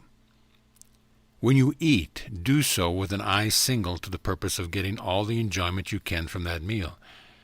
Dismiss everything else from your mind, and do not let anything take your attention from the food and its taste until your meal is finished. Be cheerfully confident, for if you follow these instructions, you may know that the food you eat is exactly the right food, and that it will agree with you in perfection. Sit down to the table with confident cheerfulness and take a moderate portion of food. Take whatever things look the most desirable to you. Do not select some food because you think it will be good for you. Select that which will taste good to you. If you are to get well and stay well, you must drop the idea of doing things because they are good for your health, and do things because you want to do them. Select the food you want most. Gratefully give thanks to God that you have learned how to eat it in such a way that digestion shall be perfect, and take a moderate mouthful of it. Do not fix your attention on the act of chewing. Fix it on the taste of the food, and taste and enjoy it until it is reduced to a liquid state and passes down your throat by involuntary swallowing. No matter how long it takes, do not think of the time, think of the taste. Do not allow your eyes to wander over the table, speculating as to what you should eat next. Do not worry for fear that there is not enough, and that you will not get your share of everything. Do not anticipate the taste of the next thing. Keep your mind centered on the taste of what you have in your mouth, and that is all of it. Scientific and healthful eating is a delightful process after you have learned how to do it, and after you have overcome the bad habit of gobbling down your food unchewed. It is best not to have too much conversation going on while eating. Be cheerful, but not talkative. Do the talking afterwards. In most cases, some use of the will is required to form the habit of correct eating. The bolting habit is an unnatural one, and is without doubt mostly the result of fear. Fear that we will be robbed of our food, fear that we will not get our share of the good things, fear that we will lose precious time. These are the cause of haste. Then there is anticipation of the dainties that are to come for dessert, and the consequent desire to get at them as quickly as possible. And there is mental abstraction, or thinking of other matters while eating. All these must be overcome. When you find that your mind is wandering, call a halt. Think for a moment of the food and how good it tastes, of the perfect digestion and assimilation that you are going to follow the meal, and begin again. Begin again and again, though you must do so 20 times in the course of a single meal, and again, though you must do so every meal for weeks and months on end. It is perfectly certain that you can form the Fletcher habit if you persevere, and when you have formed it, you will experience a healthful pleasure you have never known. This is a vital point, and I must not leave it until I have thoroughly impressed it upon your mind. Given the right materials, perfectly prepared, the principle of health will positively build you a perfectly healthy body, and you cannot prepare the materials perfectly in any other way than the way I am describing. If you are to have perfect health, you must eat in just this way. You can, and the doing of it only a matter of little perseverance. What use for you to talk of mental control unless you will govern yourself in so simple a matter as ceasing to bolt your food? What use to talk of concentration unless you can keep your mind on the act of eating for so short a space as 15 or 20 minutes, especially with all the pleasures of taste to help you? Go on and conquer. In a few weeks or months, as the case may be, you will find the habit of scientific eating becoming fixed, and soon you will be in so splendid a condition, mentally and physically, that nothing would induce you to return to the bad old way. We have seen that if man will think only thoughts of perfect health, his internal function will be performed in a healthy manner. And we have seen that in order to think thoughts of health, man must perform the voluntary functions in a healthy manner. The most important of the voluntary functions is that of eating, and as we so far know a special difficulty in eating in a perfectly healthy way. I will here summarize the instructions as to when to eat, what to eat, and how to eat, with the reasons therefor. Never eat until you have an earned hunger, no matter how long you go without food. This is based on the fact that whenever food is needed in the system, if there is power to digest it, the subconscious mind announces the need by the sensation of hunger. Learn to distinguish between genuine hunger and the gnawing and craving sensations caused by an unnatural appetite. Hunger is never a disagreeable feeling accompanied by weakness, faintness, or gnawing feelings at the stomach. It is a pleasant, anticipatory desire for food, and is felt mostly in the mouth and throat. It does not come at certain hours or at starved intervals. It only comes when the subconscious mind is ready to receive, digest, and assimilate food. Eat whatever food you want, making your selection from the staples in general use in the zone in which you live. The Supreme Intelligence has guided man to the selection of these foods, and they are the right ones for all. I am referring, of course, to the foods which are taken to satisfy hunger, not to those which have been contrived merely to gratify appetite or perverted taste. The instinct which has guided the mass of men to make use of the great staples of food to satisfy their hunger is a divine one. God has made no mistake. If you eat these foods, you will not go wrong. Eat your food with cheerful confidence and get all the pleasure that is to be had from the taste of every mouthful. Chew every morsel to a liquid, keeping your attention fixed on the enjoyment of the process.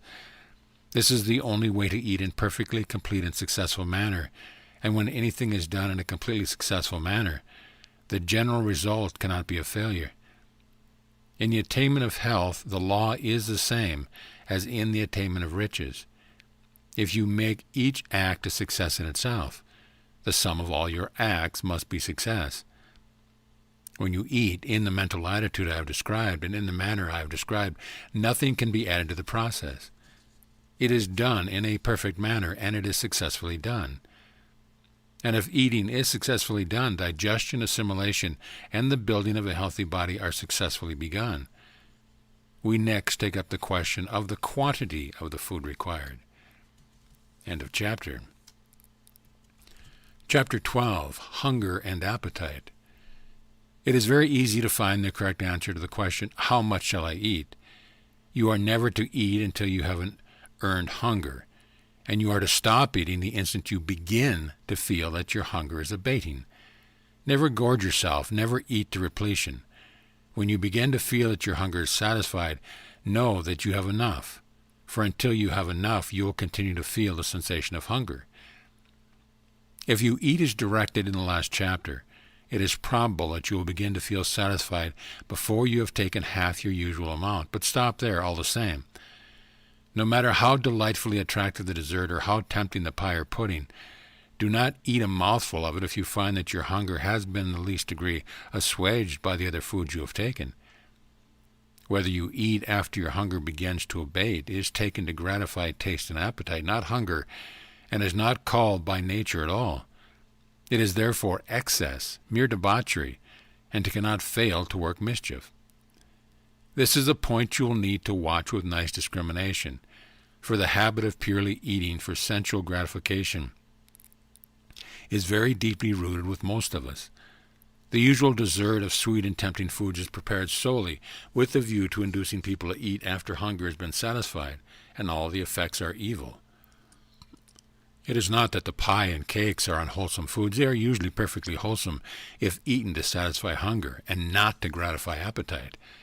If you want pie, cake, pastry, or pudding, it is better to begin your meal with them, finishing with the plainer and less tasty foods.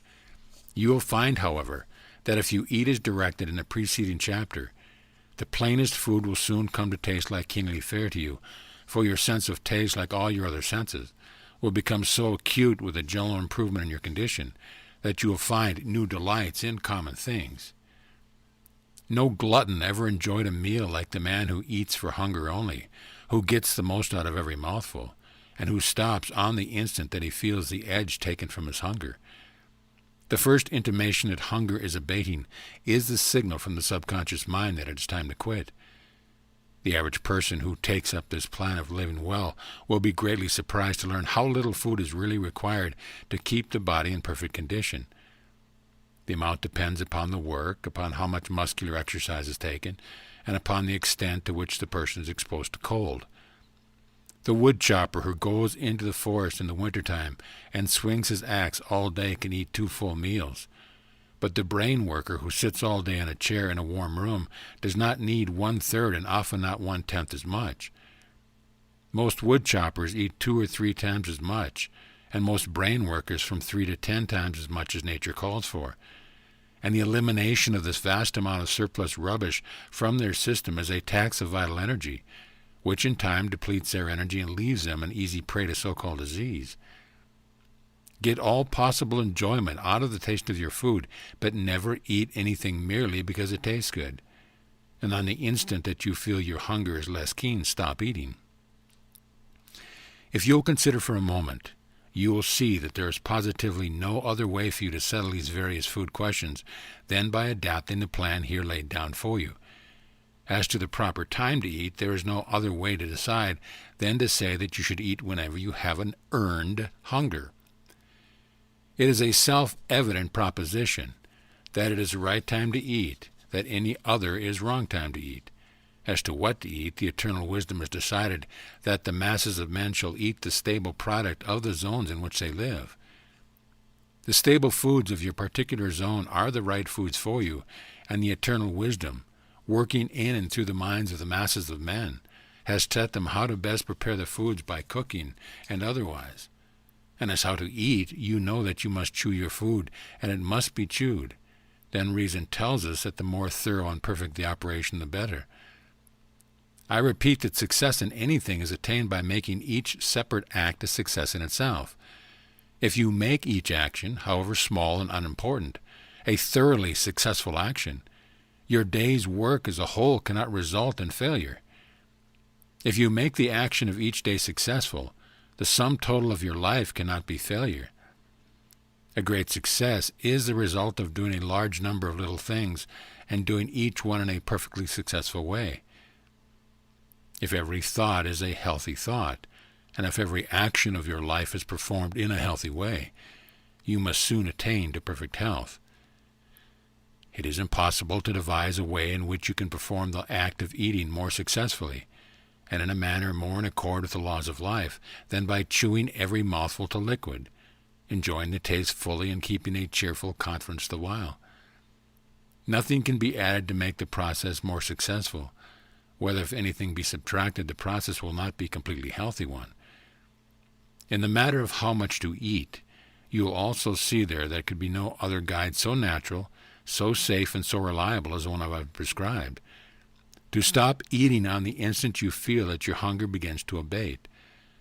The subconscious mind may be trusted with implicit reliance to inform us when food is needed, and it may be trusted as implicitly to inform us when the need has been supplied. If all food is eaten for hunger, and no food is taken merely to gratify taste, you will never eat too much, and if you eat whenever you have an earned hunger, you will always eat enough. By reading carefully the summing up in the following chapter, you will see that the requirements for eating in a perfectly healthy way are really very few and simple. The matter of drinking in a natural way may be dismissed here with a very few words. If you wish to be exactly and rigidly scientific, drink nothing but water. Drink only when you are thirsty. Drink whenever you are thirsty, and stop as soon as you feel that your thirst begins to abate. But if you are living rightly in regard to eating, it will not be necessary to practice asceticism or great self-denial in the matter of drinking.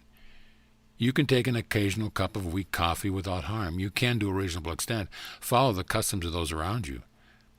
Do not get the soda fountain habit. Do not drink merely to tickle your palate with sweet liquids. Be sure that you take a drink of water whenever you feel thirst. Never be too lazy, too indifferent, or too busy to get a drink of water when you feel a least thirst. If you obey this rule, you will have little inclination to take strange and unnatural drinks. Drink only to satisfy the thirst.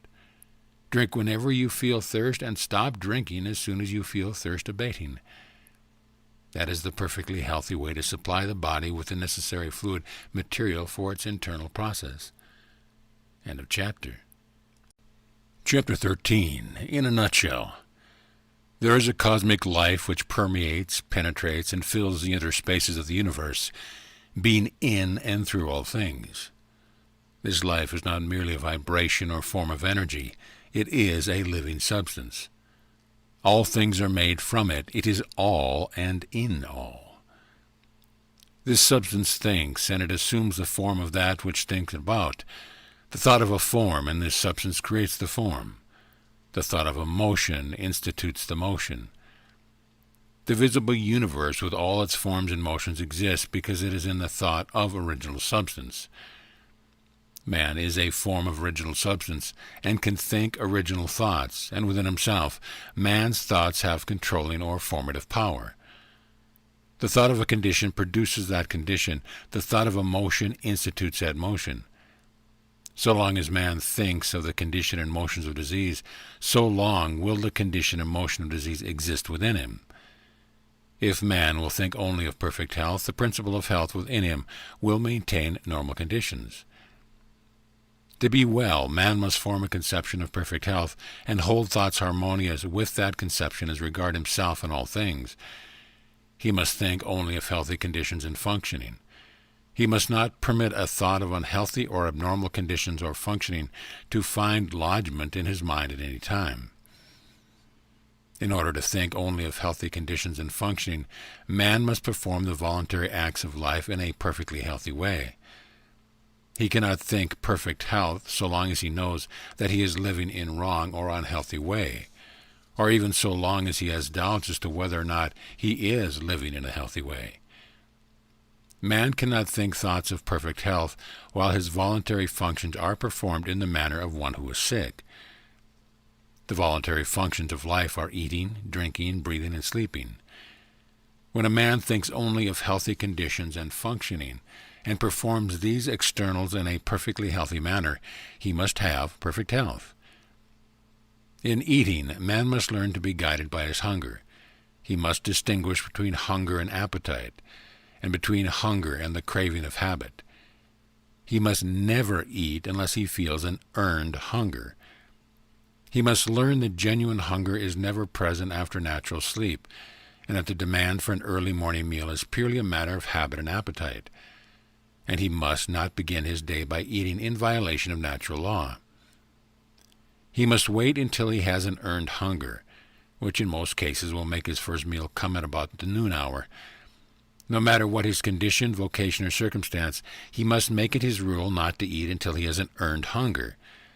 And he may remember that it is far better to fast for several hours after he has become hungry than to eat before he begins to feel hunger.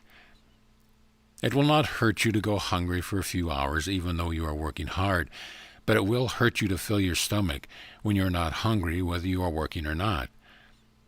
If you never eat until you have an earned hunger, you may be certain that insofar as time of eating is concerned, you are proceeding in a perfectly healthy way.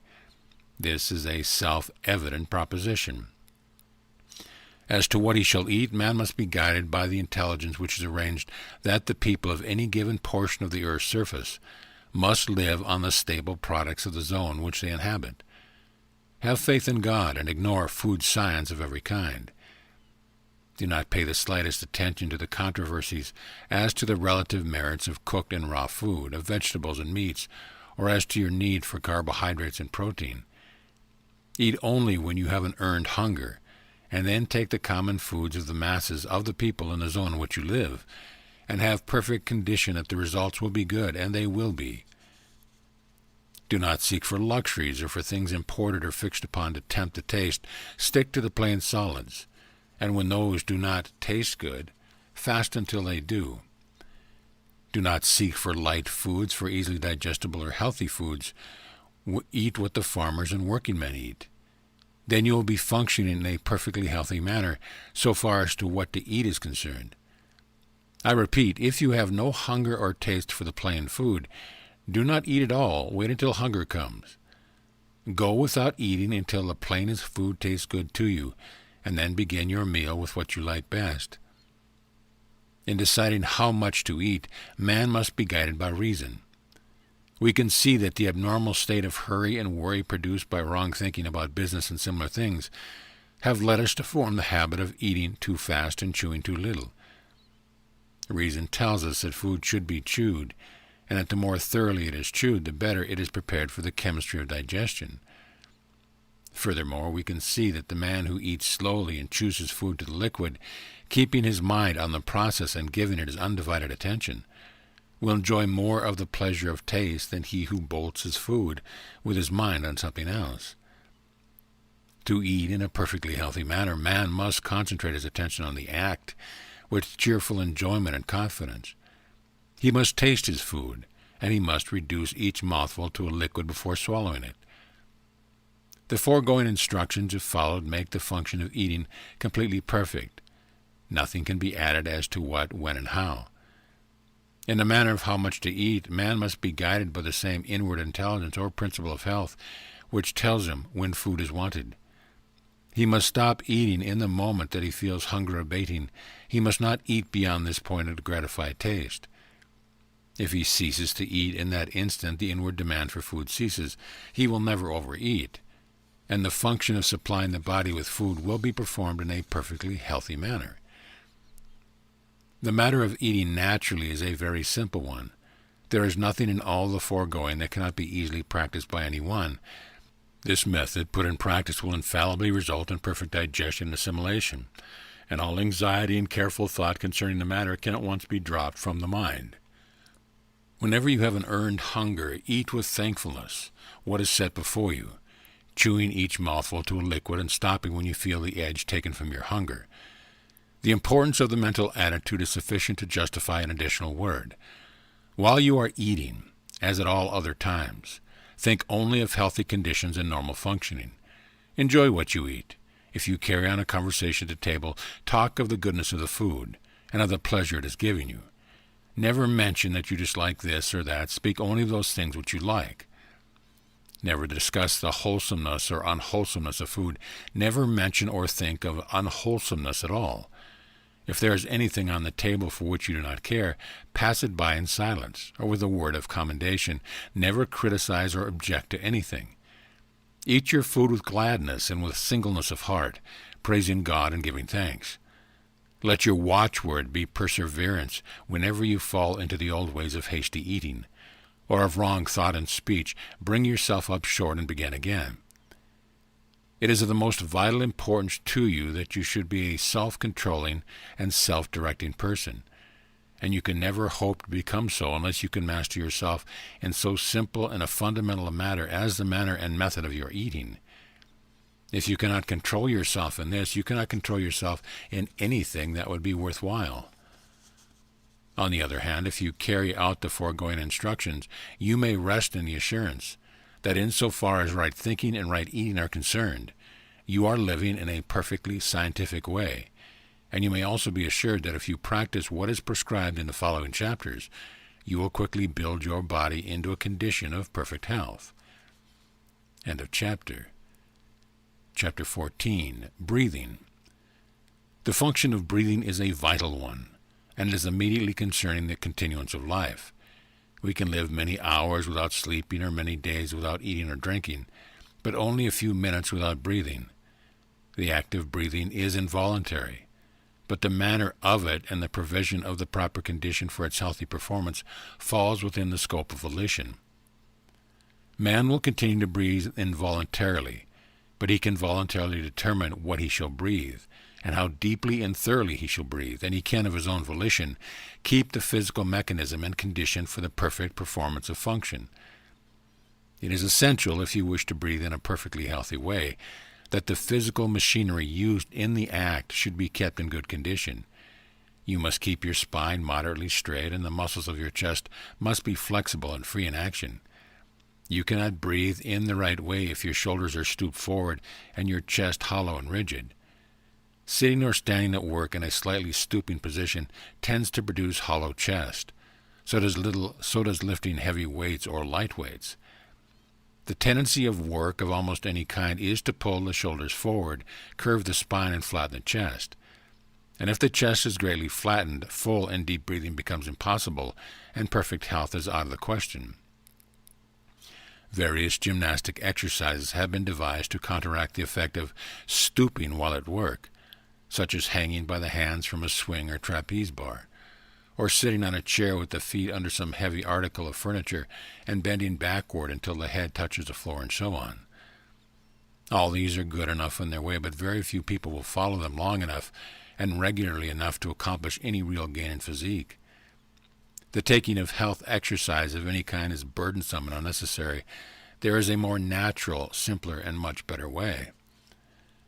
This better way is to keep yourself straight and to breathe deeply.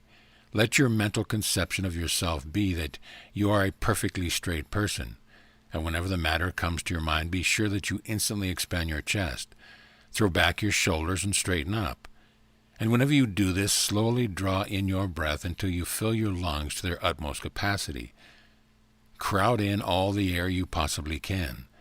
And while holding it for an instant in the lungs, throw your shoulders still further back and stretch your chest, at the same time trying to pull your spine forward between the shoulders.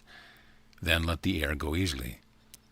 This is one great exercise for keeping the chest full, flexible, and in good condition. Straighten up, fill your lungs full. Stretch your chest and strengthen your spine. Straighten your spine, and exhale easily. And this exercise you must repeat in season and out of season, at all times and all places. Until you form a habit of doing it, you can easily do so. Whenever you step out of doors into the fresh, pure air, breathe. When you are at work and think of yourself in your position, breathe. When you are in company and you are reminded of the matter, breathe. When you are awake in the night, breathe. No matter where you are or what you are doing, whenever the idea comes to your mind, straighten up and breathe. If you walk to and from your work, take the exercise all the way. It will soon become a delight to you. You will keep it up, not for the sake of health, but as a matter of pleasure. Do not consider this a health exercise. Never take health exercise or do gymnastics to make you well. To do so is to recognize sickness as a present fact or possibility, which is precisely what you must not do. The people who are always taking exercise for their health are always thinking about being sick.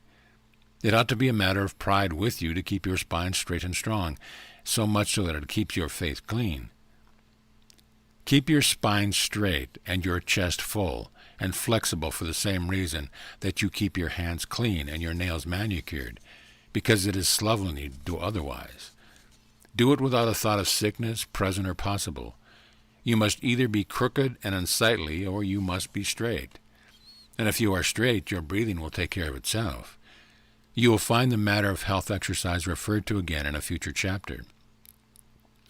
It is essential, however, that you should breathe air. It appears to be the intention of nature that the lungs should receive air containing its regular percentage of oxygen, and not greatly contaminated by other gases or by filth of any kind. Do not allow yourself to think that you are compelled to live or work where the air is not fit to breathe. If your house cannot be properly ventilated, move. And if you're employed where the air is bad, get another job. You can by practicing the method in the preceding volume of this series, The Science of Getting Rich. If no one would consent to work in bad air, employers would speedily see to it that all workrooms were properly ventilated. The worst air is that from which the oxygen has been exhausted by breathing, as that of churches and theaters where crowds of people congregate, and the outlet and supply of air are poor. Next to this is air conditioning, other gases and oxygen and hydrogen, sewer gas, and the effluvium from decaying things. Air that is heavily charged with dust or particles of organic matter may be endured better than any of these. Small particles of organic matter other than food are generally thrown off from the lungs, but gases go into the blood. I speak advisedly when I say other than food. Air is largely a food. It is the most thoroughly alive thing we take into the body. Every breath carries in millions of microbes, many of which are assimilated. The odors from earth, grass, tree, flower, plant, and from cooking foods are foods in themselves. They are minute particles of the substance from which they came, and are often so attenuated that they pass directly from the lungs into the blood and are assimilated without digestion. And the atmosphere is permeated with the one original substance, which is life itself. Consciously recognize this whenever you think of your breathing and think that you are breathing in life. You really are, and conscious recognition helps the process. See to it that you do not breathe air containing poisonous gases, and you do not rebreathe the air which has been used by yourself or others. That is all there is to the matter of breathing correctly. Keep your spine straight and your chest flexible, and breathe pure air, recognizing with thankfulness the fact that you breathe in the eternal life. That is not difficult, and beyond these things give little thought to your breathing except to thank God that you have learned how to do it properly. End of chapter. Chapter 15. Sleep. Vital power is renewed in sleep. Every living thing sleeps. Men, animals, reptiles, fish, insects sleep, and even plants have regular periods of slumber. And this is because it is in sleep that we come into such contact with the principle of life in nature that our own lives may be renewed. It is in sleep that the brain of man is recharged with vital energy, and the principle of health within him is given new strength. It is of the first importance, then, that we should sleep in a natural, normal, and perfectly healthy manner. Studying sleep, we note that the breathing is much deeper and more forcible and rhythmic than in the waking state. Much more air is inspired when asleep than when awake, and this tells us that the principle of health requires large quantities of some elements in the atmosphere for the purpose of renewal. If you would surround sleep with natural conditions, then the first step is to see that you have an unlimited supply of fresh and pure air to breathe. Physicians have found that sleeping in the pure air of out of doors is very efficacious in the treatment of pulmonary troubles, and taken in connection with the way of living and thinking prescribed in this book, you will find that it is just as efficacious in the curing every other sort of trouble. Do not take any halfway measure in the matter of securing pure air while asleep. Ventilate your bedroom thoroughly, so thoroughly that it will be practically the same as sleeping out of doors. Have a door or window wide open. Have one open on each side of the room if possible. If you cannot have a good draught of air across the room, pull the head of your bed close to the open window, so that the air from without may come fully into your face. No matter how cold or unpleasant the weather, have a window open and open wide, and try to get a circulation of pure air through the room. Pile on the bedclothes if necessary to keep you warm, but have an unlimited supply of fresh air from out of doors. This is the first great requisite for healthy sleep. The brain and nerve centers cannot be thoroughly vitalized if you sleep in dead or stagnant air. You must have the living atmosphere, vital with nature's principle of life. I repeat, do not make any compromise in this matter. Ventilate your sleeping room completely, and see that there is circulation of outdoor air through it while you sleep. You are not sleeping in a perfectly healthy way if you shut the doors and windows of your sleeping room, whether in the winter or summer. Have fresh air.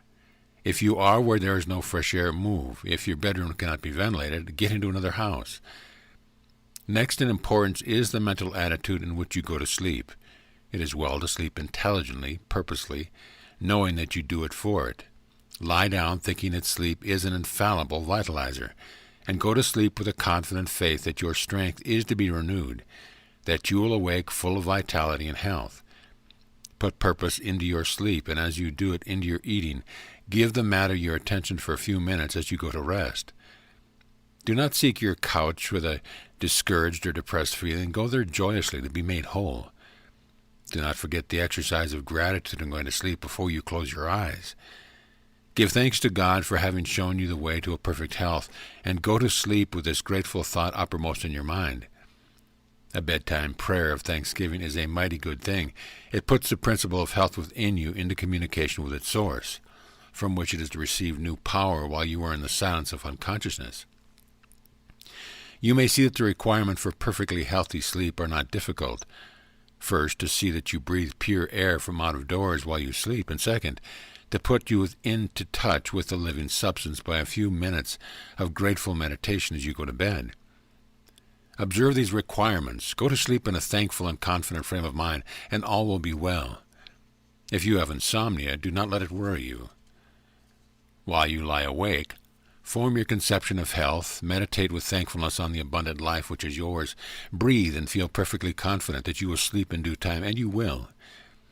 Insomnia, like any other ailment, must give way before the principle of health aroused to full constructive activity by the course of thought and action herein described. The reader will now comprehend that it is not at all burdensome or disagreeable to perform the voluntary functions of life in a perfectly healthy way. The perfectly healthy way is the easiest, simplest, most natural, and most pleasant way. The cultivation of health is not a work of art, difficulty, or strenuous labor. You have only to lay aside artificial observances of every kind and eat, drink, breathe, and sleep in the most natural and delightful way. And if you do this, thinking health and only health, you will certainly be well. End of chapter. Chapter 16. Supplementary Instructions. In forming a conception of health, it is necessary to think of the manner in which you live and work if you are perfectly well and very strong. To imagine yourself doing things in a way of a perfectly well and very strong person until you have a fairly good conception of what you would be if you were well. Then take a mental and physical attitude in harmony with this conception, and do not depart from this attitude. You must unify yourself in thought with the thing you desire, and whatever state or condition you unify with yourself in thought will soon become unified with you in body. The scientific way is to sever relationships with everything you do not want, and to enter into relationships with everything you do want. Form a conception of perfect health, and relate yourself to this conception in word, act, and attitude. Guard your speech. Make every word harmonize with the conception of perfect health. Never complain. Never say things like, "I did not sleep well last night," or "I have a pain in my side," "I do not feel at all well today," and so on. Say, "I am looking forward to a good night's sleep tonight. I can see that I progress rapidly," and things of similar meaning. Insofar as everything which is connected with the disease is concerned, your way is to forget it. And insofar as everything which is connected with health is concerned, your way is to unify yourself with it in thought and speech. This is the whole thing in a nutshell. Make yourself one with health in thought, word, and action, and do not connect yourself with sickness either by thought, word, or action. Do not read doctor books or medical literature or the literature of those whose theories conflict with whose herein set forth. To do so will certainly undermine your faith in the way of living upon which you have entered, and cause you again to come into mental relations with disease. This book really gives you all that is required. Nothing essential has been omitted, and practically all the superfluous has been eliminated. The science of being well is an exact science, like arithmetic. Nothing can be added to the fundamental principle, and if anything be taken from it, a failure will result. If you follow strictly the way of living prescribed in this book, you will be well, and you certainly can follow this way, both in thought and action. Relate not only yourself, but so far as possible to others, in your thoughts to perfect health. Do not sympathize with people when they complain or even when they are sick and suffering. Turn their thoughts into a constructive channel if you can. Do all you can for their relief, but do it with the health thought in your mind. Do not let people tell their woes and catalog their symptoms to you. Turn the conversation to some other subject, or excuse yourself and go. Better be considered an unfeeling person than to have a disease thought forced upon you. When you are in the company of people whose conversation, stock, and trade is sickness and kindred matters, ignore what they say and fall to offering a mental prayer of gratitude for your perfect health. And if that does not enable you to shut out their thoughts, say goodbye and leave them. No matter what they think or say, politeness does not require you to permit yourself to be poisoned by diseased or perverted thought. When we have a few more hundred or thousand of enlightened thinkers who will not stay where people complain and talk sickness, the world will advance rapidly toward health. When you let people talk to you of sickness, you assist them to increase and multiply sickness. What shall I do when I am in pain? Can one be in actual physical suffering and still think only thoughts of health? Yes, do not resist pain. Recognize that it is a good thing. Pain is caused by an effort of the principle of health to overcome some natural condition. This you must know and feel. When you have pain, think that a process of healing is going on in the affected area, and mentally assist and cooperate with it. Put yourself in full mental harmony with the power which is causing the pain. Assist it and help it along. Do not hesitate when necessary to use hot formulations and similar means to further the good work which is going on. If the pain is severe, lie down and give your mind to the work of quietly and easily cooperating with the force which is at work for your good. This is the time to exercise gratitude and faith. Be thankful for the power of health which is causing the pain, and be certain that the pain will cease as soon as the good work is done. Fix your thoughts with confidence on the principle of health, which is making such condition within you that pain will soon be unnecessary. You will be surprised to find out how easily you can conquer pain, and after you have lived for a time in this scientific way, pains and aches will be things unknown to you. What shall I do when I am too weak for my own work? Shall I drive myself beyond my strength, trusting in God to support me?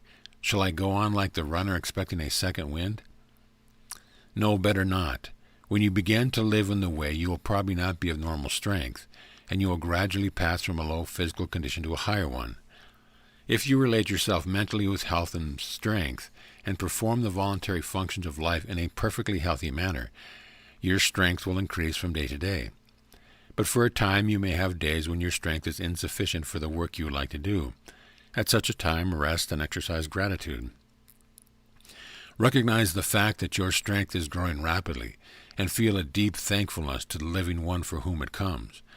Spend an hour of weakness in thanksgiving and rest, with full faith that great strength is at hand, and then get up and go on again. While you rest, do not think of your present weakness. Think of the strength that is coming. Never at any time allow yourself to think that you are going to weigh the weakness. When you rest, as when you go to sleep, fix your mind on the principle of health, which is building you into complete strength. What shall I do about the great bugaboo which scares millions of people to death every year? Constipation. Do nothing. Read Horace Fletcher on the ABZ of our own nutrition, and get the full force of this explanation of the fact that when you live on this scientific plan, you need not, and indeed not, have an evacuation of the bowels every day, and that an operation in from 1 into 3 days to once in 2 weeks is quite sufficient for perfect health. The gross feeders, who eat from 3 to 10 times as much as can be utilized in their system, have a great amount of waste to eliminate.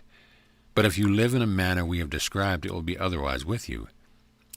If you eat only when you have an earned hunger and chew every mouthful to liquid, and if you stop eating the instant you begin to be conscious of the abatement of your hunger, you will be so perfectly prepare your food for digestion and assimilation that practically all of it will be taken up by the absorbents, and there will be little, almost nothing remaining in the bowels to be excreted.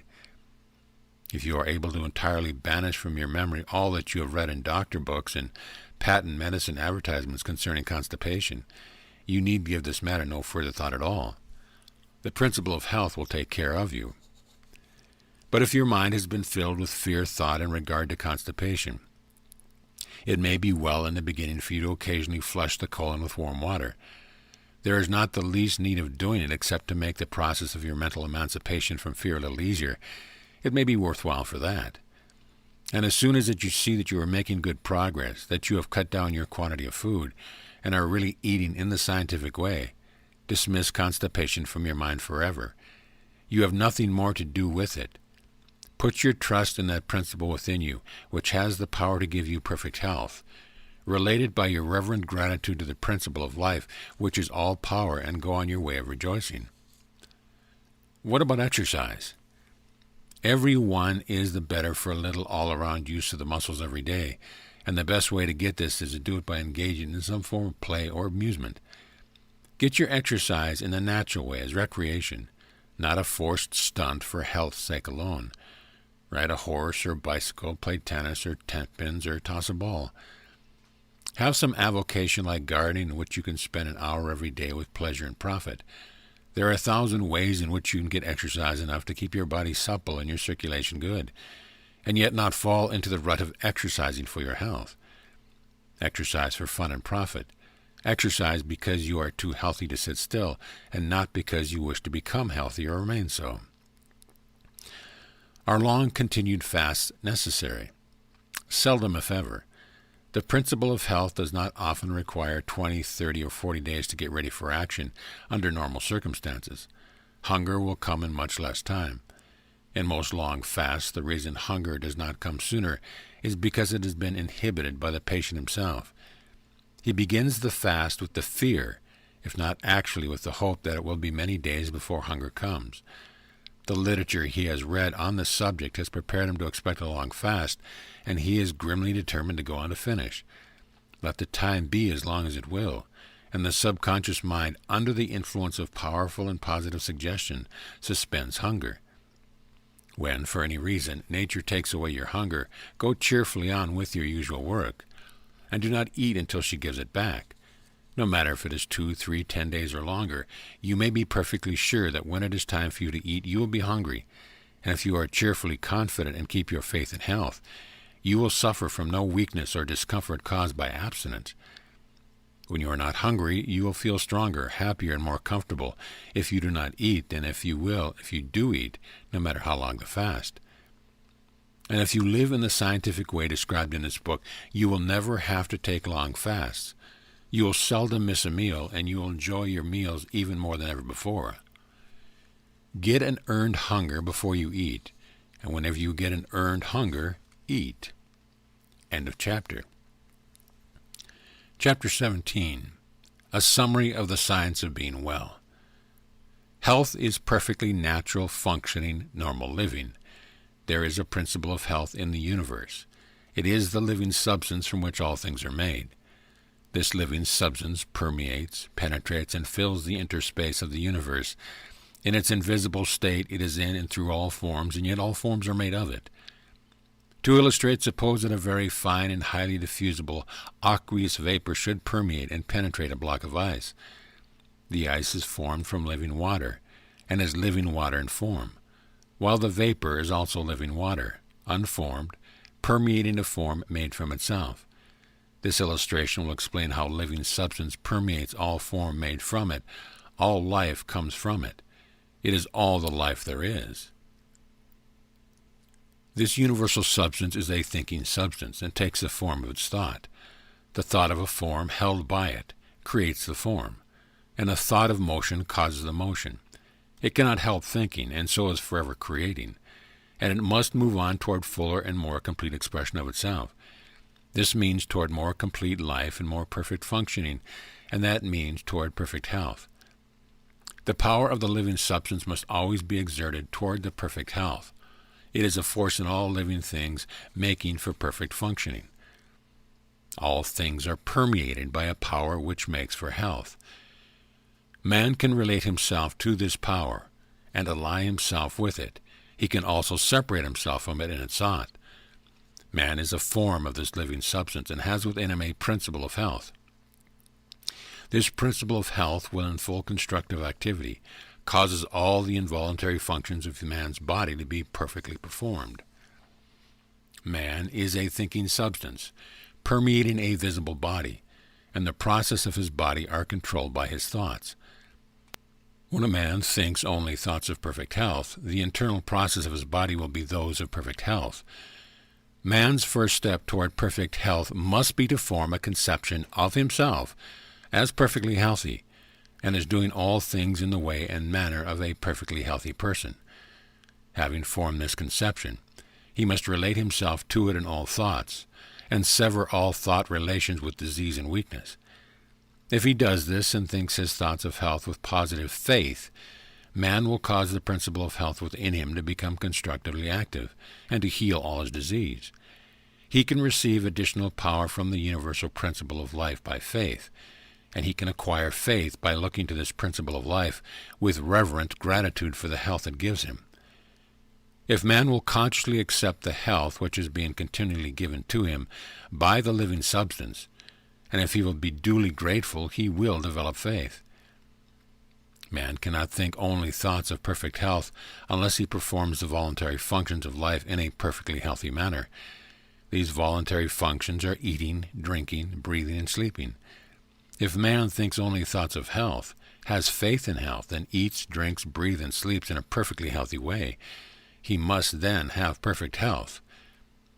Health is the result of thinking and acting in a certain way, and if a sick man begins to think and act in this way, the principle of health within him will come into constructive activity and heal all disease.